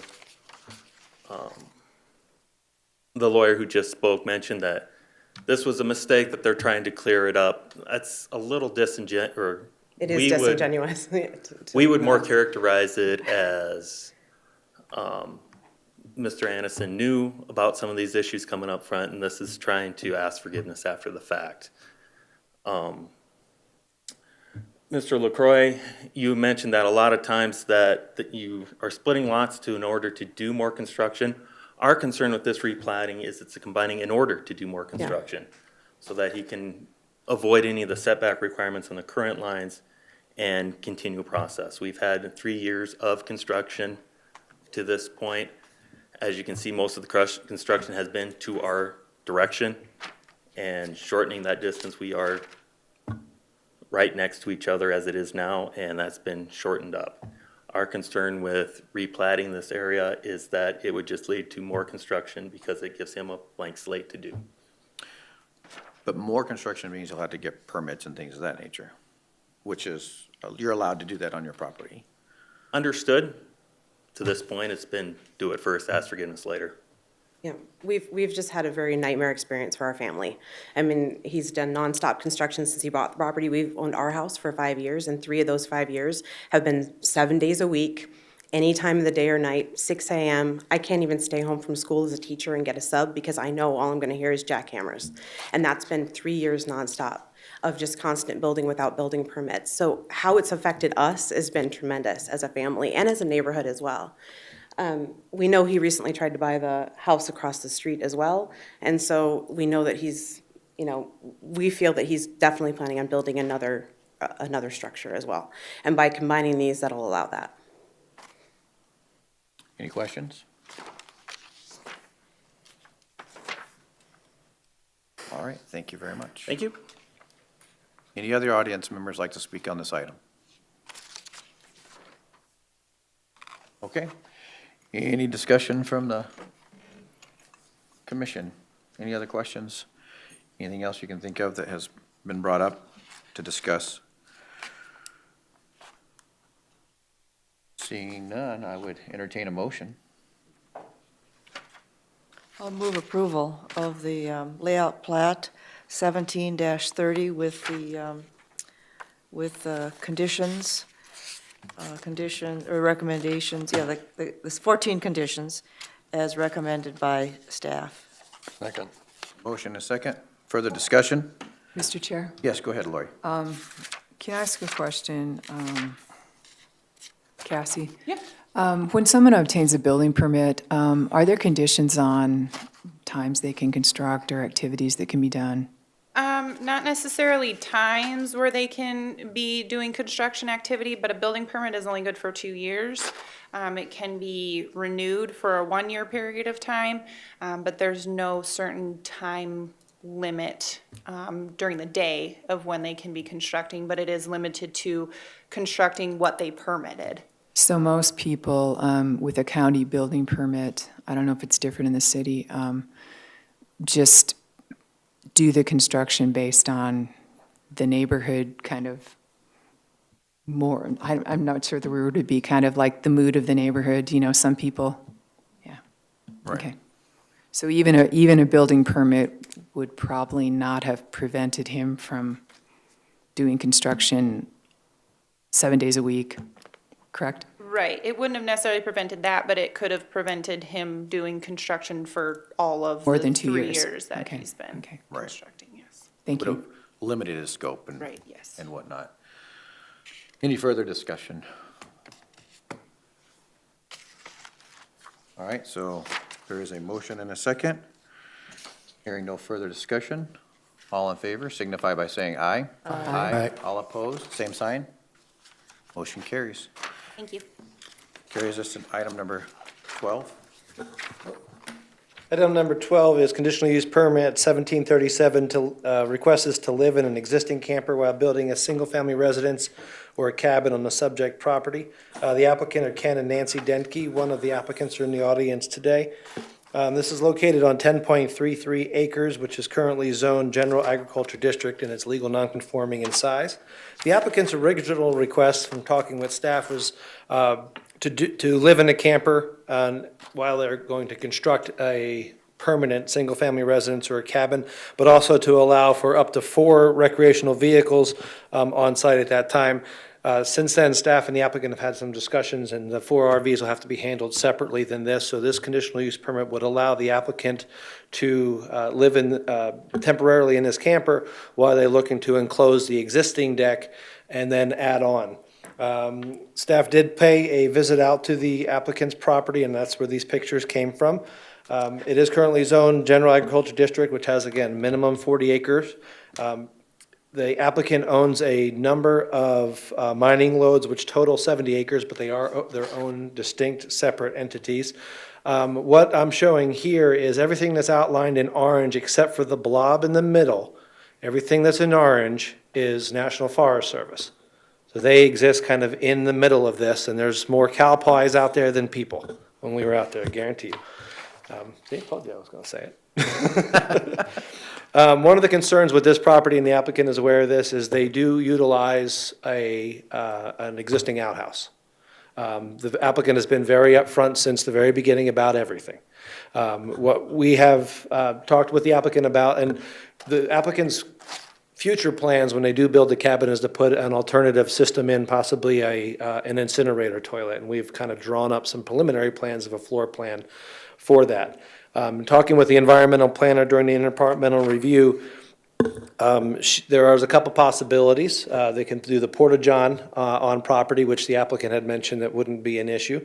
The existing system could also be pumped and inspected, which is basically an outhouse down into what we understand as a 50-gallon bucket. So that could be pumped and inspected, and if it's determined to be within Section 204J standards, could possibly be permitted. But it would have to be pumped and inspected first, and the environmental planning supervisor would have to look into that. So there are some possibilities there. Also, during the interdepartmental review, one of the items from the fire coordinator that I'd like to mention is that hazardous fuel mitigation. There is an opportunity for the applicant to get a free assessment from the South Dakota Division of Wildland Fire Suppression. The names and numbers of the people that they can contact is in there because it is a very wooded area. The applicant had mentioned that they are cutting down some trees and thinning out a little bit. This just offers them some extra help with that endeavor. The addressing coordinator during the interdepartmental review had mentioned that an address for the area would be required. And also, the 911 administrator recommended that an address be assigned to the lot so that it can be put onto a map in case there is an emergency out there. There was a question about cell phone coverage. The applicant and her son had stated that there is limited cell phone coverage out there. And if they climb to a nearby hill, they can get better cell phone coverage. So it's not absent of any cell phone coverage. They have said that they do get some. The U.S. Forest Service also commented, as they normally do, about you stay on your land, we'll stay on our land. They did also comment about the outhouse and that it adhered to the Pennington County septic ordinances, and that David Griffey has already approved a plan of operation for the unplatted mining claims, and so it seems like everything's okay with the Forest Service as far as them gaining access to their property. With conditional use permits, there are the 5 factors that need to be considered. The first factor is that the effect upon the use and enjoyment of other properties in the immediate area is not compromised essentially, and it appears by allowing the conditional use permit, there should be no negative effects on the use and enjoyment of the properties in the immediate vicinity. And staff cannot predict if the uses that are proposed will have any effect on surrounding property values, and as we had shown you earlier, they're basically surrounded by their own property and Forest Service. And that stretches out to a minimum 1.35 miles for Forest Service. Item number 2 to consider is the effect upon the normal and orderly development and improvement of the surrounding vacant property for uses in the area, and allowing the conditional use permit should not affect the normal, orderly development or improvement of any surrounding vacant property in the area. The third item, that utilities, access road, drainage, or other necessary facilities are provided. Access is provided off of Horse Creek Road, which is a gravelled road. The applicant is acceptable of a condition of approval for the placement and use of a porta potty on the subject property if needed, or to have the existing outhouse pumped and inspected for compliance. Item 4 is that an off-street parking and loading requirements are met and the applicant meets and exceeds those requirements. Item E, that measures are taken to control the offensive odor, fumes, noise, dust, vibrations, and lighting. The proposed conditional use permit by its very nature would have limited odor, fumes, dust, noise, vibrations of an intrusive nature.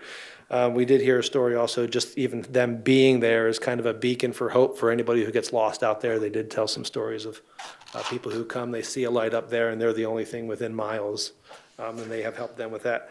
But on a side note, staff recommends approval of conditional use permit 1737 with 11 conditions. Questions for PJ? Mr. Chair, help me out. Where do the other 4 RVs come into the discussion here? They don't. They were part of the original application. If they're going to build they would have to be handled through a variance through the board. So that's not being requested with anything right now? Correct. All right. Mr. Chair, Go ahead, Laura.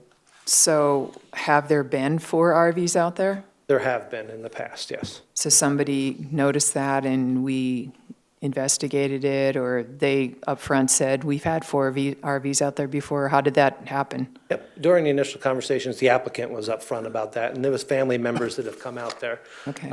She had said also that the existing cabin and the 4 RVs are used less than 180 days throughout a calendar year, but this cabin, and specifically the one pictured, may be in the future used more than that. So this would help cover this use now while they're also constructing a permanent residence on the property, which is the plan. So this is the one that's going to stay out there, That is correct. this picture?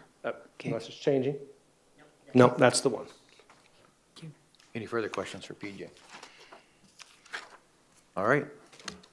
Would the applicant like to speak to this item? All right.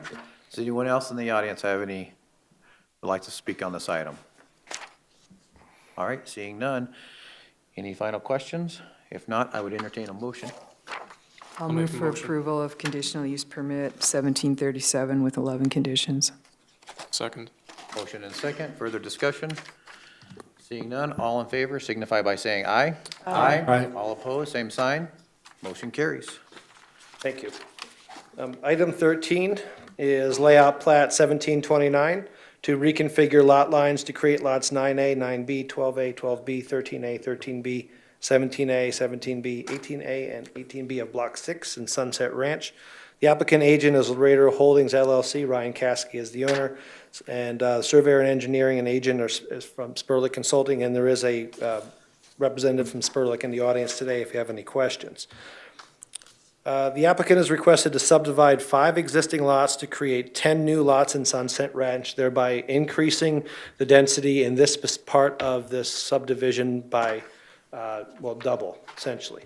The applicant is also permitting some of the lots in the northwest portion of this subdivision through the city of Box Elder. That's the gray line that you see there is Box Elder's plating jurisdiction. On the east side with the highlighted orange lots, the lots that are in question for this layout plat. The yellow line you see there is New Underwood's plating jurisdiction, and they are giving us the authority to take over the plat. They don't have a planning department.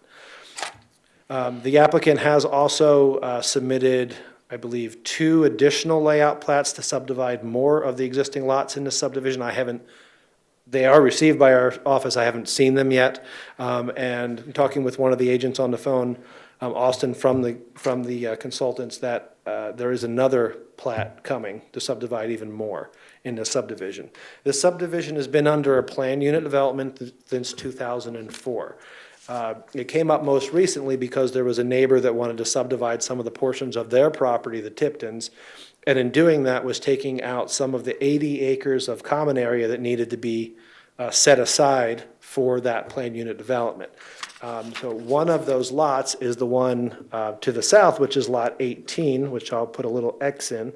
Currently it is dedicated as common lot. So with this subdivision, we haven't heard if they want to maintain it as common lot. We assume they probably want to build residents on it. So additional common area for this planned unit development will have to be dedicated through this process. So with this and the other existing layout plats, the one that's being done through Box Elder and the other 2, possibly 3 more that are coming in, the planned unit development itself would also have to be updated for the new legal descriptions. Plus, as it has been, the last time it was reviewed was in 2008. And it was approved by the board on November 10th of that year. It could be better. We're actually really happy that we're going to have the opportunity to upgrade this. Some of the conditions don't need to be there anymore. And some of the uses in the area are changing, so we can update it to make it kind of better for everybody. This was routed through the interdepartmental review. The highway department had basically said that a drainage easement needs to be platted to accommodate what appears to be a ditch or swale flowing to the north, and that access will not be permitted off 156th Avenue. This is also located in a Sunset Ranch Road District. We're on page 11 of 15 if anybody's following along. Register of Deeds just had a little change to the subheading that Sunset Ranch is the proper name. It's not Sunset Ranch Subdivision, so the word subdivision would have to come out. The Department of Equalization had a few comments specifically for the engineers when they're drawing the plant. 911 emergency response, just mentioned that in platting this one, subdividing this specifically, they'd have to present with new road names, and they'd have to come through our office and work also in harmony with 911 to come up with some names so that emergency response can find the lots. The county fire administrator has some concerns about adequate water supply and pressure for the fire suppression. A fire protection agreement to include at a minimum sprinkler system on the new structures is advisable. Since 2004, there has been a condition that had basically read that prior to county approval of the planning and development, the applicant shall submit a fire protection plan for review and approval. Pennington County Fire Coordinator and the Pennington County Fire Coordinator will determine the number of fire hydrants. So that's one of those older conditions, especially with the fire hydrants, but the fire protection plan is still something that we want to be concerned about because of the water in this area. In talking with Austin from Spur Lake, it was mentioned to him early on that water supply and water quantity was going to be an item of concern, and we needed to know what that is. As of this time, that information has not been provided, and information about the engineered road construction plans or anything about that has not been provided at this time. Let's see, where else? The environmental planning supervisor just wanted to indicate that there is special flood hazard area in the area, and it touches some of the lots on the east side, as you can see pictured. The blue is the Zone A for the special flood hazard area. As mentioned, Box Elder just mentioned during the interdepartmental review that they are working on their own subdivision for this subdivision, or for Sunset Ranch. And Sunset Ranch Road District did comment and said requested developer constructor, as they put, adhere to all county and Box Elder construction standards applicable at the time of construction with the inspection performed by the entity with jurisdiction, which most likely would be the road district itself. The applicant's request will increase density within the development by 5 lots.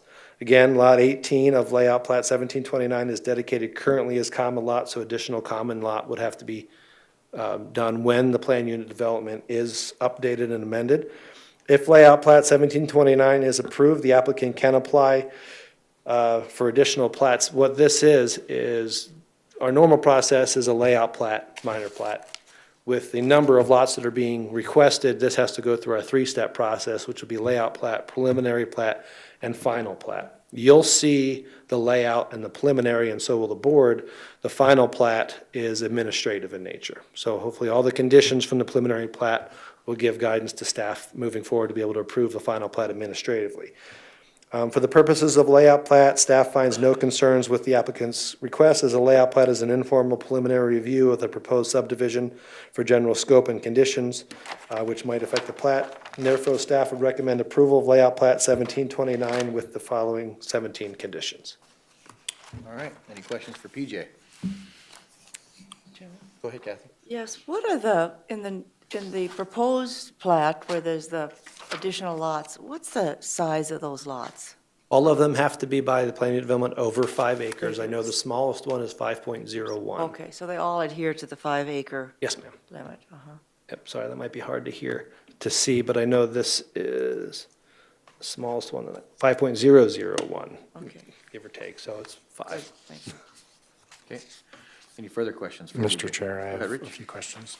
One of my questions was in regards to the common area and when that would be reestablished, but that has not been proposed yet by the applicant, is that correct? No, and the last time it came up, the landowner, Caskey, was unaware of what the Tiptons were doing, and then we worked with him, and he came in and he dedicated additional common area using Lot 18. Our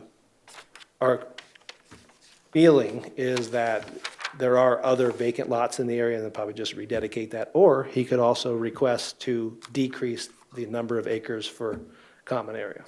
Okay. My second question is in regards to the layout itself and the length of the cul-de-sac. Typically, there's a length requirement before you have to have intermediate turnarounds, that kind of thing, but maybe that doesn't apply to this zoning classification. It is part of the subdivision regulations. They have yet to apply to waive any of those, but there is a length requirement. Don't know that off the top of my head. Okay. And then from a water perspective, it looks like they would be tying into the existing water that runs out in 156th? We haven't gotten any additional water information. That is one of the concerns for the area. The last page in the book shows kind of a road layout and shows the 6-inch water being tied in with fire hydrants and. Yep. Well, there's more to come. This is just a first There is step more to layout. come, yep. And just like the other item that was up today where water became a concern, there's really not a lot in our ordinance that we can use to govern that. But it does come up a lot as concern from the planning commission, especially from the board. So that's why we let Austin from Spurlick know right up in the very beginning, this is going to be something you're going to need to provide. No further questions. Okay, any further questions for staff? Mr. Chair, Go ahead, Lori. can they, as far as common area, can they include the floodplain in common area? Or does it have to be outside the floodplain? No, it doesn't have to be. Okay. Part of 18 is actually has floodplain on it currently. Okay, thank you. And that's usually what most people do. I do. They usually do that. I'm sorry, this area, which is not really part of, it's in the PUD, but this area here is dedicated as common area right now, and that has floodplain right down the middle of it. Gotcha. Any further questions for PJ? Anyone from the audience like to speak on this? I think, okay. Yep. Picture do you want? Oh, actually, that won't work out just well. Can you flip over to the plat, please? Yeah, so my name's Cale McNibo. I own Spurlick Consulting, and I represent the petitioner on this item. Yeah, thanks for the opportunity to come up and present this. What we're looking at is a PD that's already authorized by the county board for 148 lots. Now, there's been a lot of discussion about we're subdividing, increasing the density. I want you to be mindful that regardless of the number of plats we're doing, we're not going to exceed the 148 units that it's been designated for. So you'll see it's a large subdivision. There's areas that are going to be, essentially pulled out and not used in a residential facet to maintain this 148 lot top on the PD.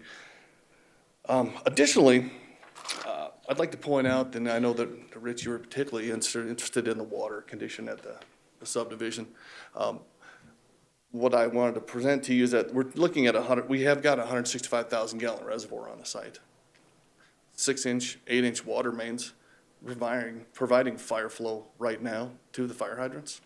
So it's not as if, it's a limited system with a limited availability of water. It's a big system right now. And there's fire hydrants out there. The future road extensions will have fire hydrants per the Rapid City criteria, which is the Pennington County criteria right now. That being said, I would like to look at a couple of the staff, the recommendation, if you wouldn't mind, if you can entertain that, particularly regarding the fire, the water system. Stipulation number 2 indicates that adequate water supply and pressure be shown for the purposes of fire suppression. And that stipulation makes complete sense. I mean, we're gonna provide the fire department an analysis of the water system. We'll model the fire hydrant flows throughout the system.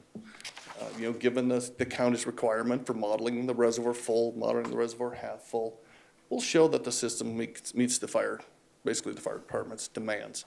So step 2 makes complete sense to me, except we start talking about and/or a fire protection agreement, including sprinkler systems, suppression systems to be installed in all new residential structures.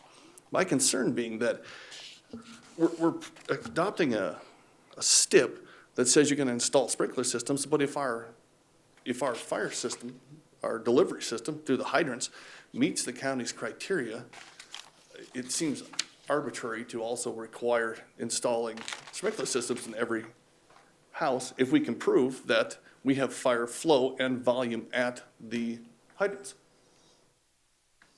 So I guess I'd respectfully request, in addition to stipulation number 2, to say that and/or fire protection agreements, including sprinkler systems, suppression systems, be installed in all new residential structures if required. If they're not required for the fire department, then I don't know why we'd stipulate that you have to install them. And obviously that's a report that's gonna be generated.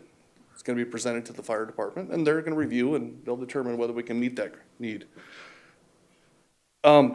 That also dovetails into stipulation number 4, which says that prior to applying for a building permit, a residential sprinkler system design and fire mitigation plan needs to be submitted.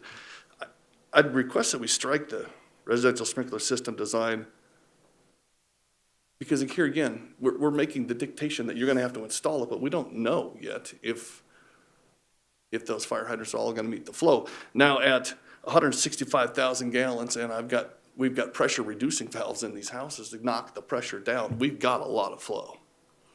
And I think that report is gonna dictate that to the fire department, that we're gonna be able to provide fire protection in the new phase of the subdivision. Lastly, if we could take a look at the access from 165th. I completely understand what the county wanted to do. They don't want driveway access to these lots to come off of the higher order street. That completely makes sense to me. They want all the driveway access off of the lower order street. And that even makes sense for this lot. But saying it all inclusive means that this lot doesn't have a driveway. Because it only fronts 156th. So what I would suggest or respectfully request is that we take the highway department stipulation and just indicate that the no driveway access to 156 for all the lots with the exception of lot 18B only has frontage to 156th. All right, any questions? Taking all this in real quick, so let me look through here. PJ, do you have any additional information to add on there? Since the water information has not been provided, staff would recommend keeping the conditions. If it gets provided prior to the minor plat, that is something that can be adjusted, but right now we just don't have that information. As far as adjusting highway department comments, I would want to hear from the highway department on that. Staff would not make a recommendation on allowing it off of 156. Because right now they don't want to allow, correct? That department does not, correct. Right. Any further questions for PJ? I don't have any questions per se, other than a comment. It looks like one of the lots across 156th was allowed access directly onto 156, and then there's another lot that, to the north, that was allowed access as well. I'm not sure why the one in the middle there was allowed. That probably could have come off of Lonesome Dove Street. But There's actually 3 of them that have access. right. Right. Any further questions? I have one Go ahead, Kathy. And this, I'm not sure who should answer this, but, considering the presentation that, you made regarding the water supply out there, it doesn't seem to make sense to me that the county fire administrator would conclude that there appears not to be adequate water supply and pressure for fire suppression, and then that's why the recommendation for the sprinkler systems. But, so that seems to be a little inconsistent with this comment and your explanation or your description. That information was not provided for this layout plat, so then therefore was not sent to the fire administrator. So if it had been sent him, and if it was good in numbers, I assume the comment would be different, but it was not submitted with the layout plat and therefore not considered. I see. And I just want clarification for condition number 2. That means if it's determined that there's not enough water pressure for the fire hydrants and stuff, that any further homes being built are going to be required to have a sprinkler system? Is that what I'm understanding? Or is it if they happen to have a sprinkler system, then it has to meet that? I just want to make sure that it's not a requirement to homes, or is it a suggestion if the homes decide? So, for example, we go through the whole process, and I'm a homeowner, I want to buy out there, and I say, well, I do want to have a sprinkler system. I mean, what's the intent of the wording here? So the intent of the wording is if there is an adequate quantity of water, qualities, don't worry about it for this one, but if there isn't enough to satisfy our fire coordinator, then we would like to see sprinkler systems installed in the homes through the fire protection agreements. We have other subdivisions in the county that have these agreements, and the landowners, when they sell the land, also have to make it known to the new buyers that fire sprinkler system per a fire protection plan or some type of mitigation is required because of the remoteness, because of the concerns with the amount of water. I think this becomes even more important because of the other subdivisions that are being, a subdivision of this PUD that is being requested. Okay. Any further questions? Go ahead, Lloyd. My only question is, and I understand, PJ, so none of this was presented, the fire flow or the water pressure, so forth, was prevented when they put in this application. So we're putting a stipulation in here requiring it. But, so if we put that in there, say they come back and they have adequate water flow and pressure, would they have to come back and try to change that stipulation? Or could we just say if they can prove there's adequate fire flow to meet such and such standard, then they're not required to put sprinkler system in? Yeah, so this could change if the numbers come back different, because there still is the preliminary plat and a final plat. So we would definitely ask for it before the next application, before the preliminary plat. And things do change usually between a layout plat and a minor or a preliminary in this case. So we could approve how this is presented and it could change? We're working with the information that we were provided, and staff would like it to remain as is. Mr. Could we adjust the wording to show that at least in these areas that he's got concerns, that if they show documentation that, substantiates the no need for the sprinkler system, would that cover it? Or is it better just to do it like this? And then whenever they provide that documentation on the follow-up applications, then deal with it then? I would like to leave it the way it is. If during the preliminary plat information is provided and we actually have the documentation for it, then we would recommend changing it. Right now, because of a layout plat, these proposed lots can't be created with this document anyway. So there's nothing he can do or nothing we can do, it's just a proposal. But because we know that they would like to move forward with this as soon as they can, and we don't have that information in our hands, we'd like to keep these conditions as is. And then before the preliminary plat is applied for, if the applicant can provide the additional information and possibly even talk to the highway department and get that other condition about 156 changed, that can change. Things can be adjusted between this step and the next step. They really don't adjust between the preliminary and the final, though. That's why we have to be really specific when we start with these longer plats. Gotcha. Lloyd, you got another? No, I understand where PJ is coming from, and I guess where my confusion's got up when different conversation comes. So I think he knows what he needs to do on his end if we approve this as it is, and he can, and we're aware of what's going on, so when it comes back, I think we'll be more prepared. Yeah, if numbers come back about the quantity of the water, and fire coordinator will still have an opportunity to comment again based on the new information. All we would do in our staff report is if we're changing conditions, we would state which conditions we're changing and why. You understand that, Cale? Which happens all the time in our staff reports. Okay. Does that make sense to you, Cale?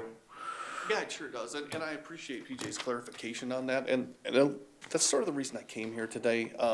Obviously, we know things are gonna change between layout and prelim, and layout's it's just exactly what it says. It's a concept plan, and once we get approval on the concept, we can go into the final design and providing the design calculations, which will come forward at that point. The reason that I came here today and spoke about these three issues is I didn't want it to just sort of keep marching through the process, and our silence be, can imply concurrence with it.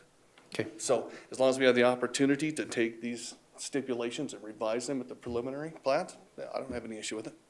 All right. Fair enough. Any further questions or statements? One statement for Commissioner Marsh. In the subregs, a half mile for a road for a dead-end turnaround. This is just about a quarter mile. Okay. All right, any further questions? Mr. Chair. Go ahead, Sonny. Question for staff about condition number 4. The applicant was concerned about the sprinkler system design plan to be submitted. I was just wondering if, at the point of saying needs to be submitted to the planning department, if we should put in here if required, if that maybe could address the concern of the applicant. Would that make sense? It wouldn't make a difference now. We could change it now or change it later. So it doesn't really make a difference now? Not at this step. Okay. It wouldn't. Any further questions? All right, I'd entertain a motion. I'll move for approval of layout plat PL 1729 with 17 conditions. Second. Motion and second. Any further discussion? Seeing none, all in favor signify by saying aye. Aye. All opposed, same sign. Motion carries. Brings us to item 14.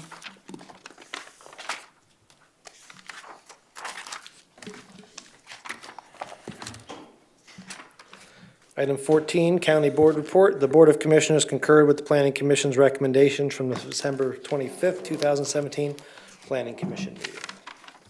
Okay. Item 15, items from the public. Does anybody from the public want to say anything? You're the only one here. All right, that carries us to item 16. Item 16, items from staff. We got a few things to kind of just give you an update for. What we're going to start to do is bring you more and more things of what we work on in the office, because you see a very, very small fraction of what we do. So some of the other things that we're going to be working on, we're just going to give you a little heads up, because most of the time you see them in the newspaper first before you hear them here. But in this case, I don't have a report somewhere, sorry.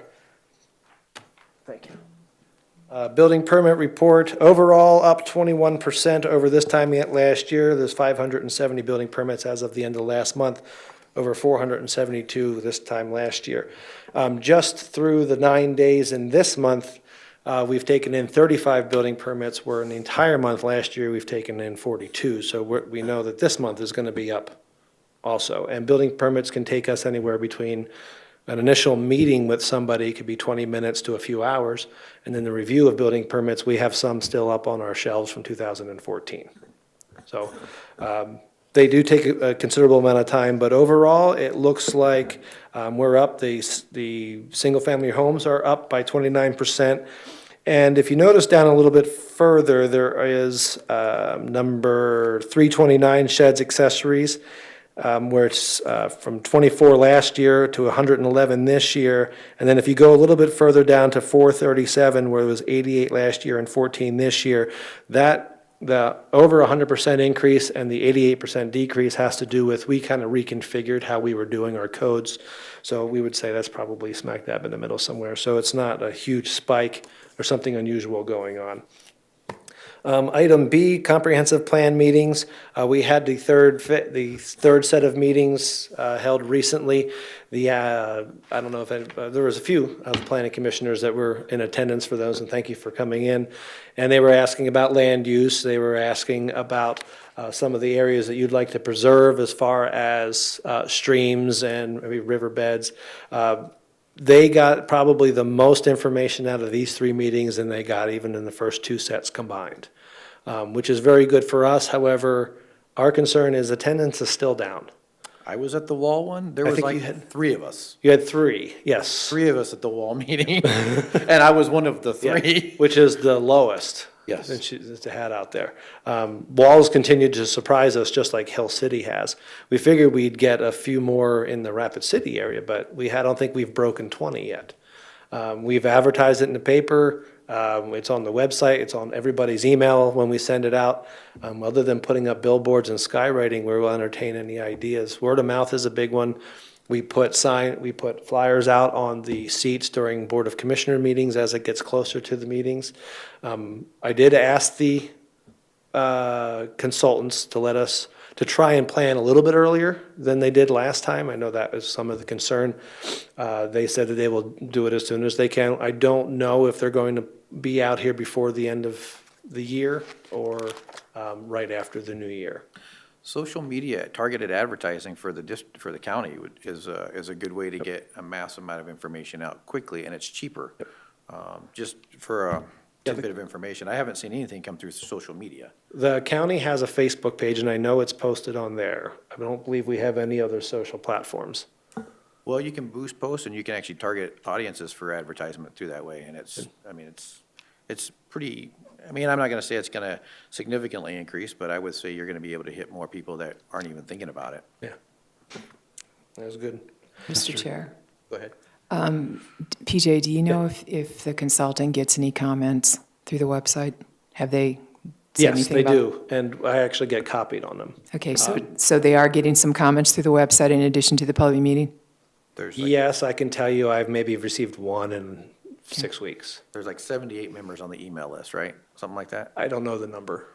It's not a I see large them email. as they join, but I haven't been keeping I track. don't think it's a large email list. We were talking about it at the wall meeting too, because we're trying to figure out how can we get this information out to get more people involved. Yeah, and the last comment that I saw that was posted to the web to the consultant was a concern about letting the public know that this was going on.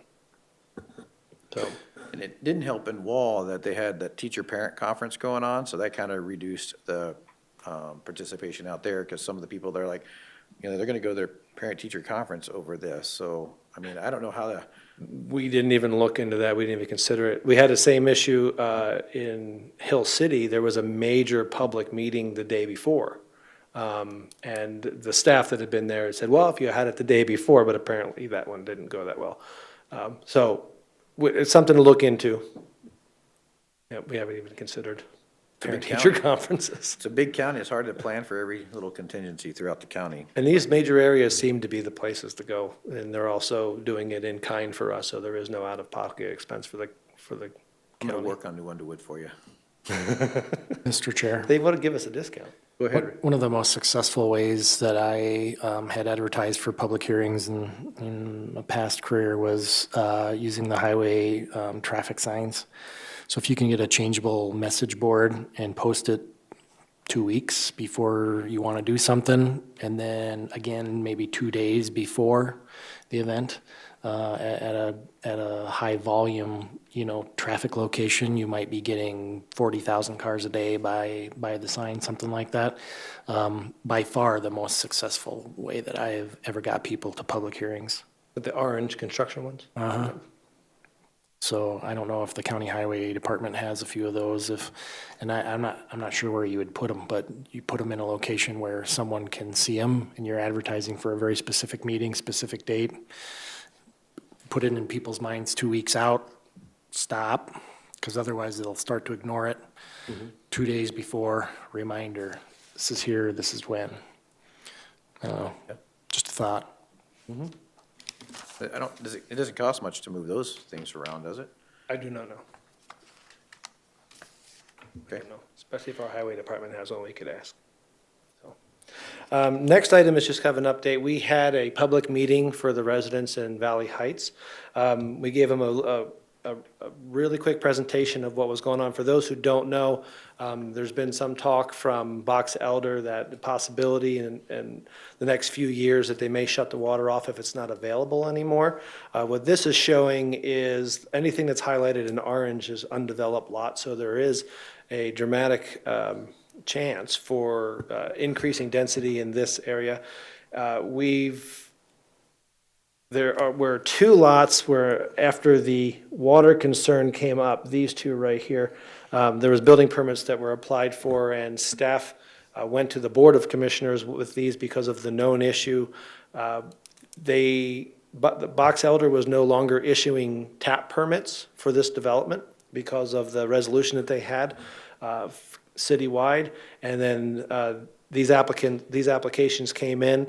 The board supported staff in not approving these until they would be able to connect to a community water system.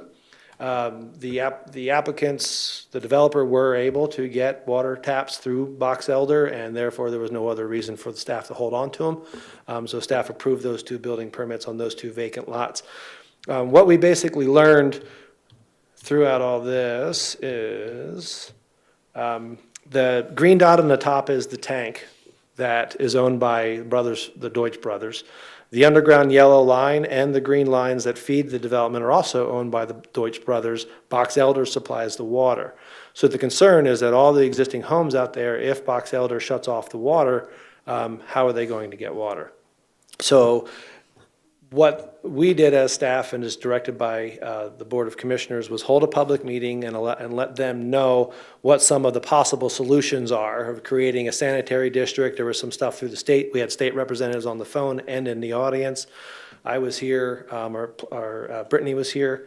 So what we got out of the meeting is we let them know what some of their options are, and just some of them. They were able to pinpoint one point of contact for us, and staff is still going to be working with them to try and find a solution. And the key here is that they pick which route they want to take, and we'll help them as far as we can so that they can help fix this problem.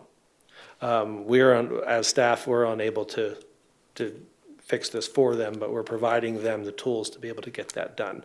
So that public meeting was held. We haven't heard from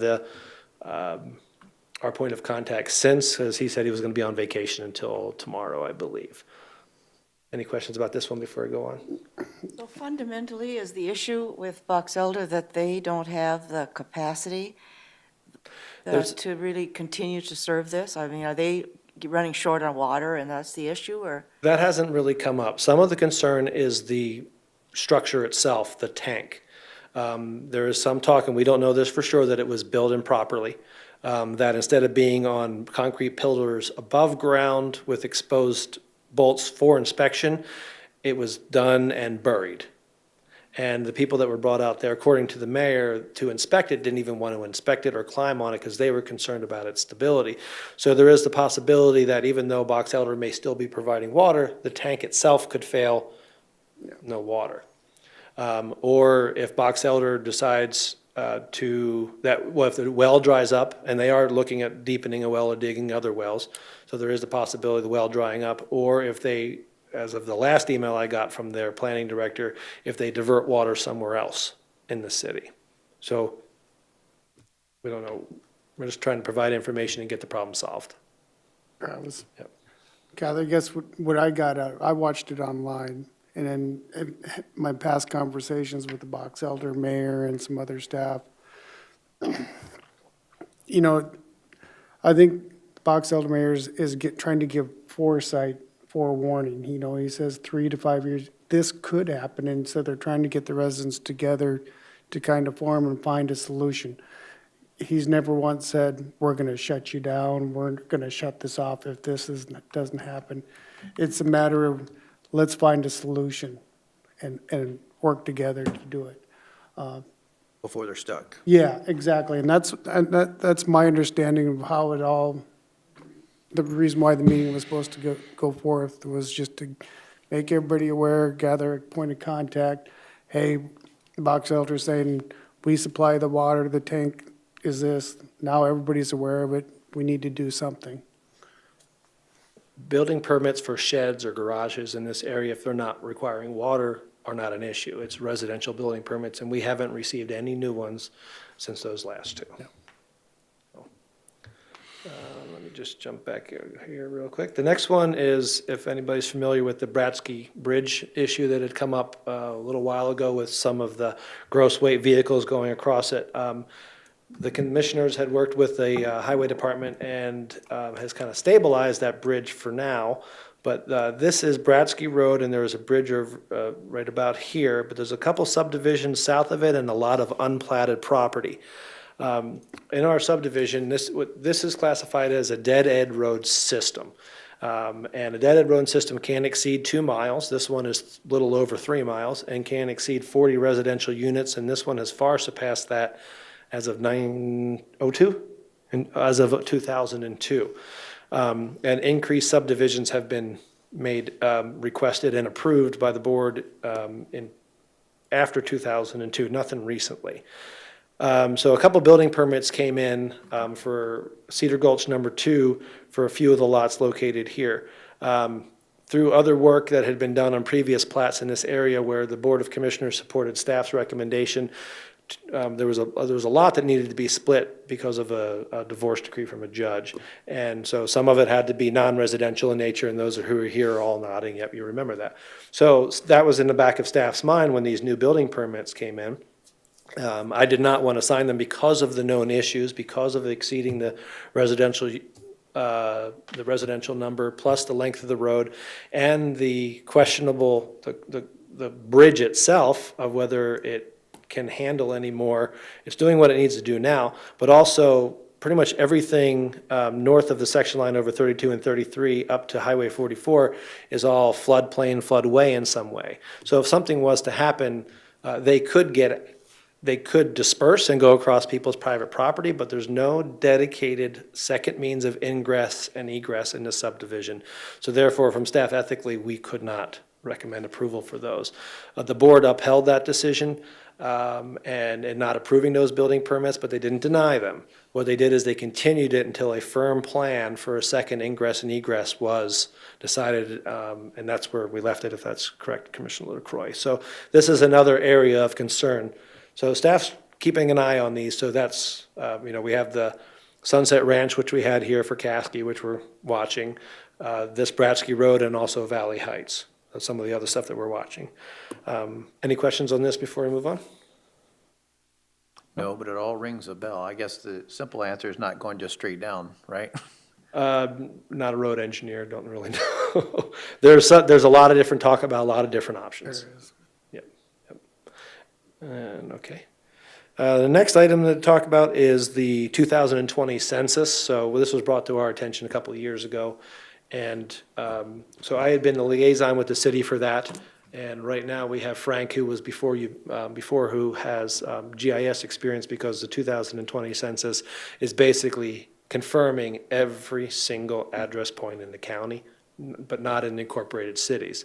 So the cities have their GIS program through Don Jarvin, and Frank has been working with him and Kip Harrington, the planner over in the city, to make sure that when all the information does come that we have to look at and review, that it's not going to take staff an inordinate amount of time. We're thinking probably 6 or 7 months to go through everything. So we are working very closely with the city on the 2020 census.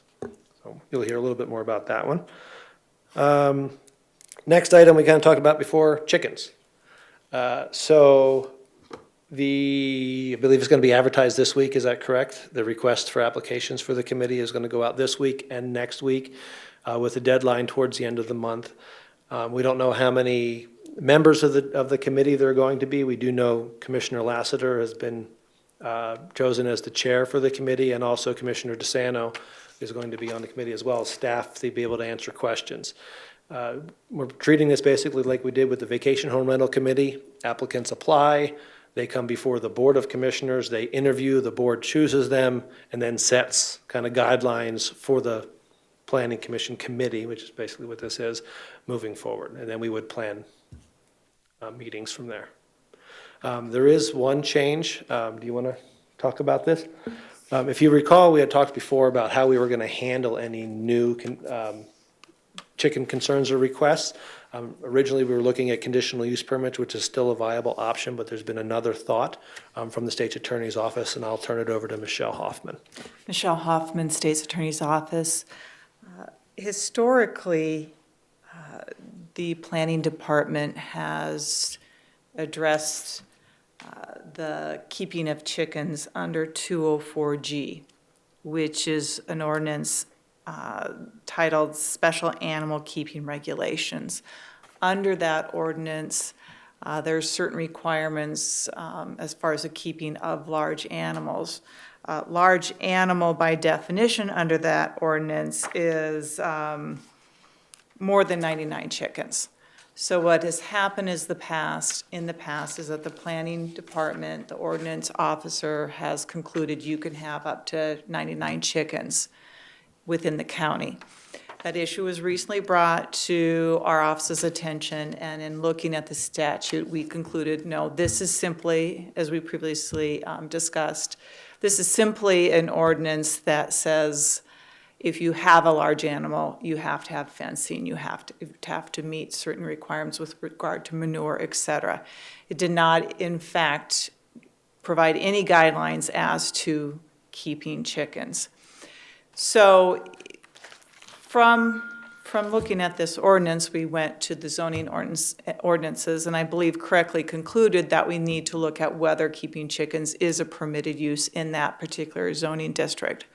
However, Jay Alderman and I have further discussed this issue, and because of the historical treatment in the past by the planning department allowing chickens, our opinion is no different. But for the sake of equity, fairness, we feel that perhaps we do not enforce or I should say, require individuals who currently have chickens to step forward and obtain a conditional use permit. That perhaps a better course of action, since we are forming a committee, is to, hopefully as quickly as possible, get an ordinance in place that will guide us. Because we might be dealing with a situation where we require people today to seek a conditional use permit because they have 20 chickens, but in 6 months from now, perhaps the new ordinance allows 20 chickens under certain conditions. And so it just seems unfair in the current circumstances to impose that requirement on individuals who currently have chickens.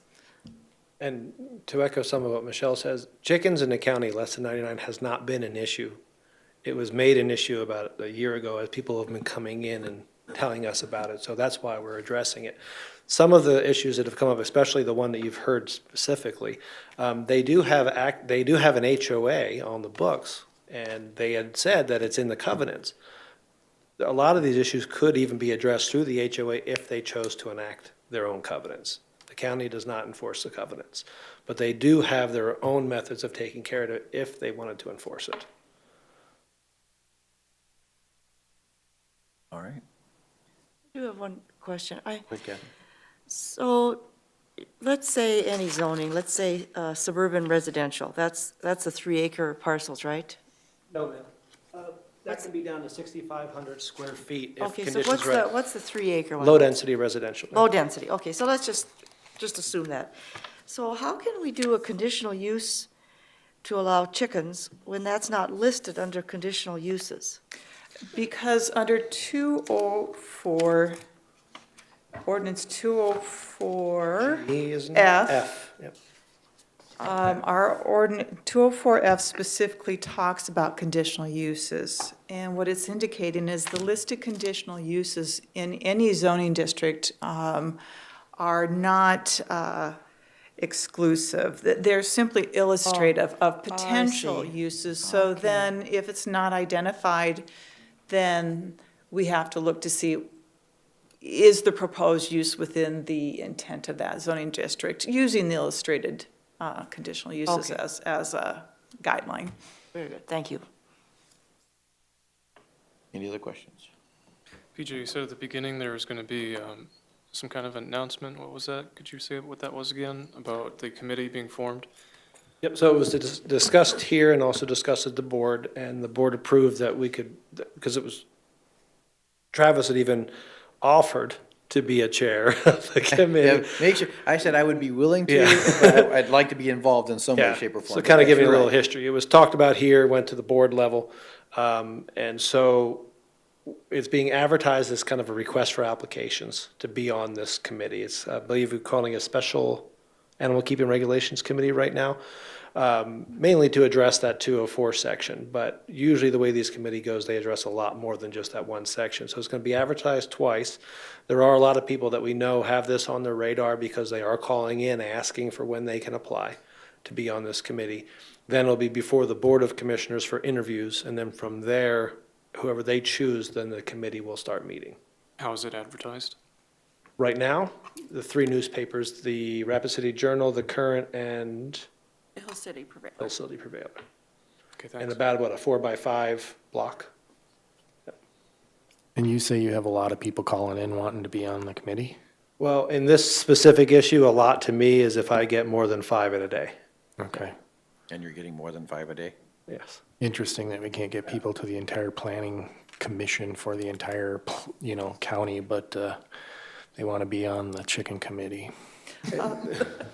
Along Commissioner Marsh's comment about advertising on billboards and using the highway department signs, I believe there may be the possibility of seeking out public service announcements using existing electronic billboards through Lamar. I do think there is some way where you can actually seek, how would I put it, that they will put up public service announcements. I'm not sure what the process is, but I know there's, a few of those on Omaha, West Main, high-traffic areas. Inside city Requirement limits. for public service now. Yeah, but they're private boards, Lamar. Lamar does, yeah. Yep. Mr. Chair, Go ahead. can a person find this information on the county website about this, being on this committee? Did you post, I don't think we've posted that yet, no. But it will be? Well, yes, short answer. Like if someone Just- doesn't get the paper, they can look on the county website and find out what they have to do? The way I'm treating it, because my most experience with this is with the VHR, is we created a separate web page that was linked through, I know it's definitely through the planning department's page, but where all the information is going to be there. Now, where this specific advertisement can go, We I can don't know put what it to- on our front page, you know, just to show that it's being advertised, yeah. So that the information's available to the public, yeah. we had really good turnout for the VHR, Vacation Home Rental Committee. I hope this committee doesn't take 2 years. All right, any further questions? We can skip the next one till next meeting. Is it going to be a long one? The next item, No. efficiency? No. Okay. All right, then if we're going to hold off on that one till the next meeting, then last item is adjournment. Items from the membership? Did I miss that? Yep. Oh, I sure did. I wrote over the 17. I'm so sorry. Items from the membership. Does anybody on the board have anything? I'm just trying to move us through. Mr. Chair, I just have one item, and it's in regards to the vacation home rental company that changed its name. I'm wondering if we're gonna have that same scenario repeat itself. Is there any way in your guys' database that we can find out if Thrive has a bunch more properties versus Vaco? Yes. And I'm concerned. We know it's going to be coming.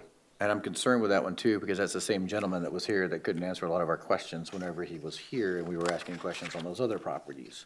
But we already know that Thrive is no longer, and so if a company changes its name, or its business entity that is administering the vacation home rental, what notification are we getting? It doesn't sound like we're getting that. But we now know of this one, right? So we have this, is there a way that we can track those and maybe clear a bunch of stuff up instead of having it come forth in a different manner now by just checking the database and sending them a letter and asking them to update their own stuff? There may be, just like when properties get sold throughout the county, we don't know about it until we see it on Rapid Map or look through the parcel reports. The way that we normally find out about this is neighbor calls and complains, or if the review comes up, and that's when we usually catch most of them. This, we know they do have a bunch of them, so we are linking all those into we're paying particular attention to those. And Amy and Cassie are the primary ones working with this company, and they're doing a very good job of letting them know, just like the ones in the past, here's what you have to do on all of them. So not just these, so why don't you start getting ready? So they've been advised that if they've got other existing ones, that they need to be In compliance. in compliance. They were advised even before the one you heard today. Okay. Good. No further comments. Anything else from the membership? Okay, now I'll entertain a motion to adjourn. So moved. All in favor signify by saying aye. Aye. We are adjourned. Thank you.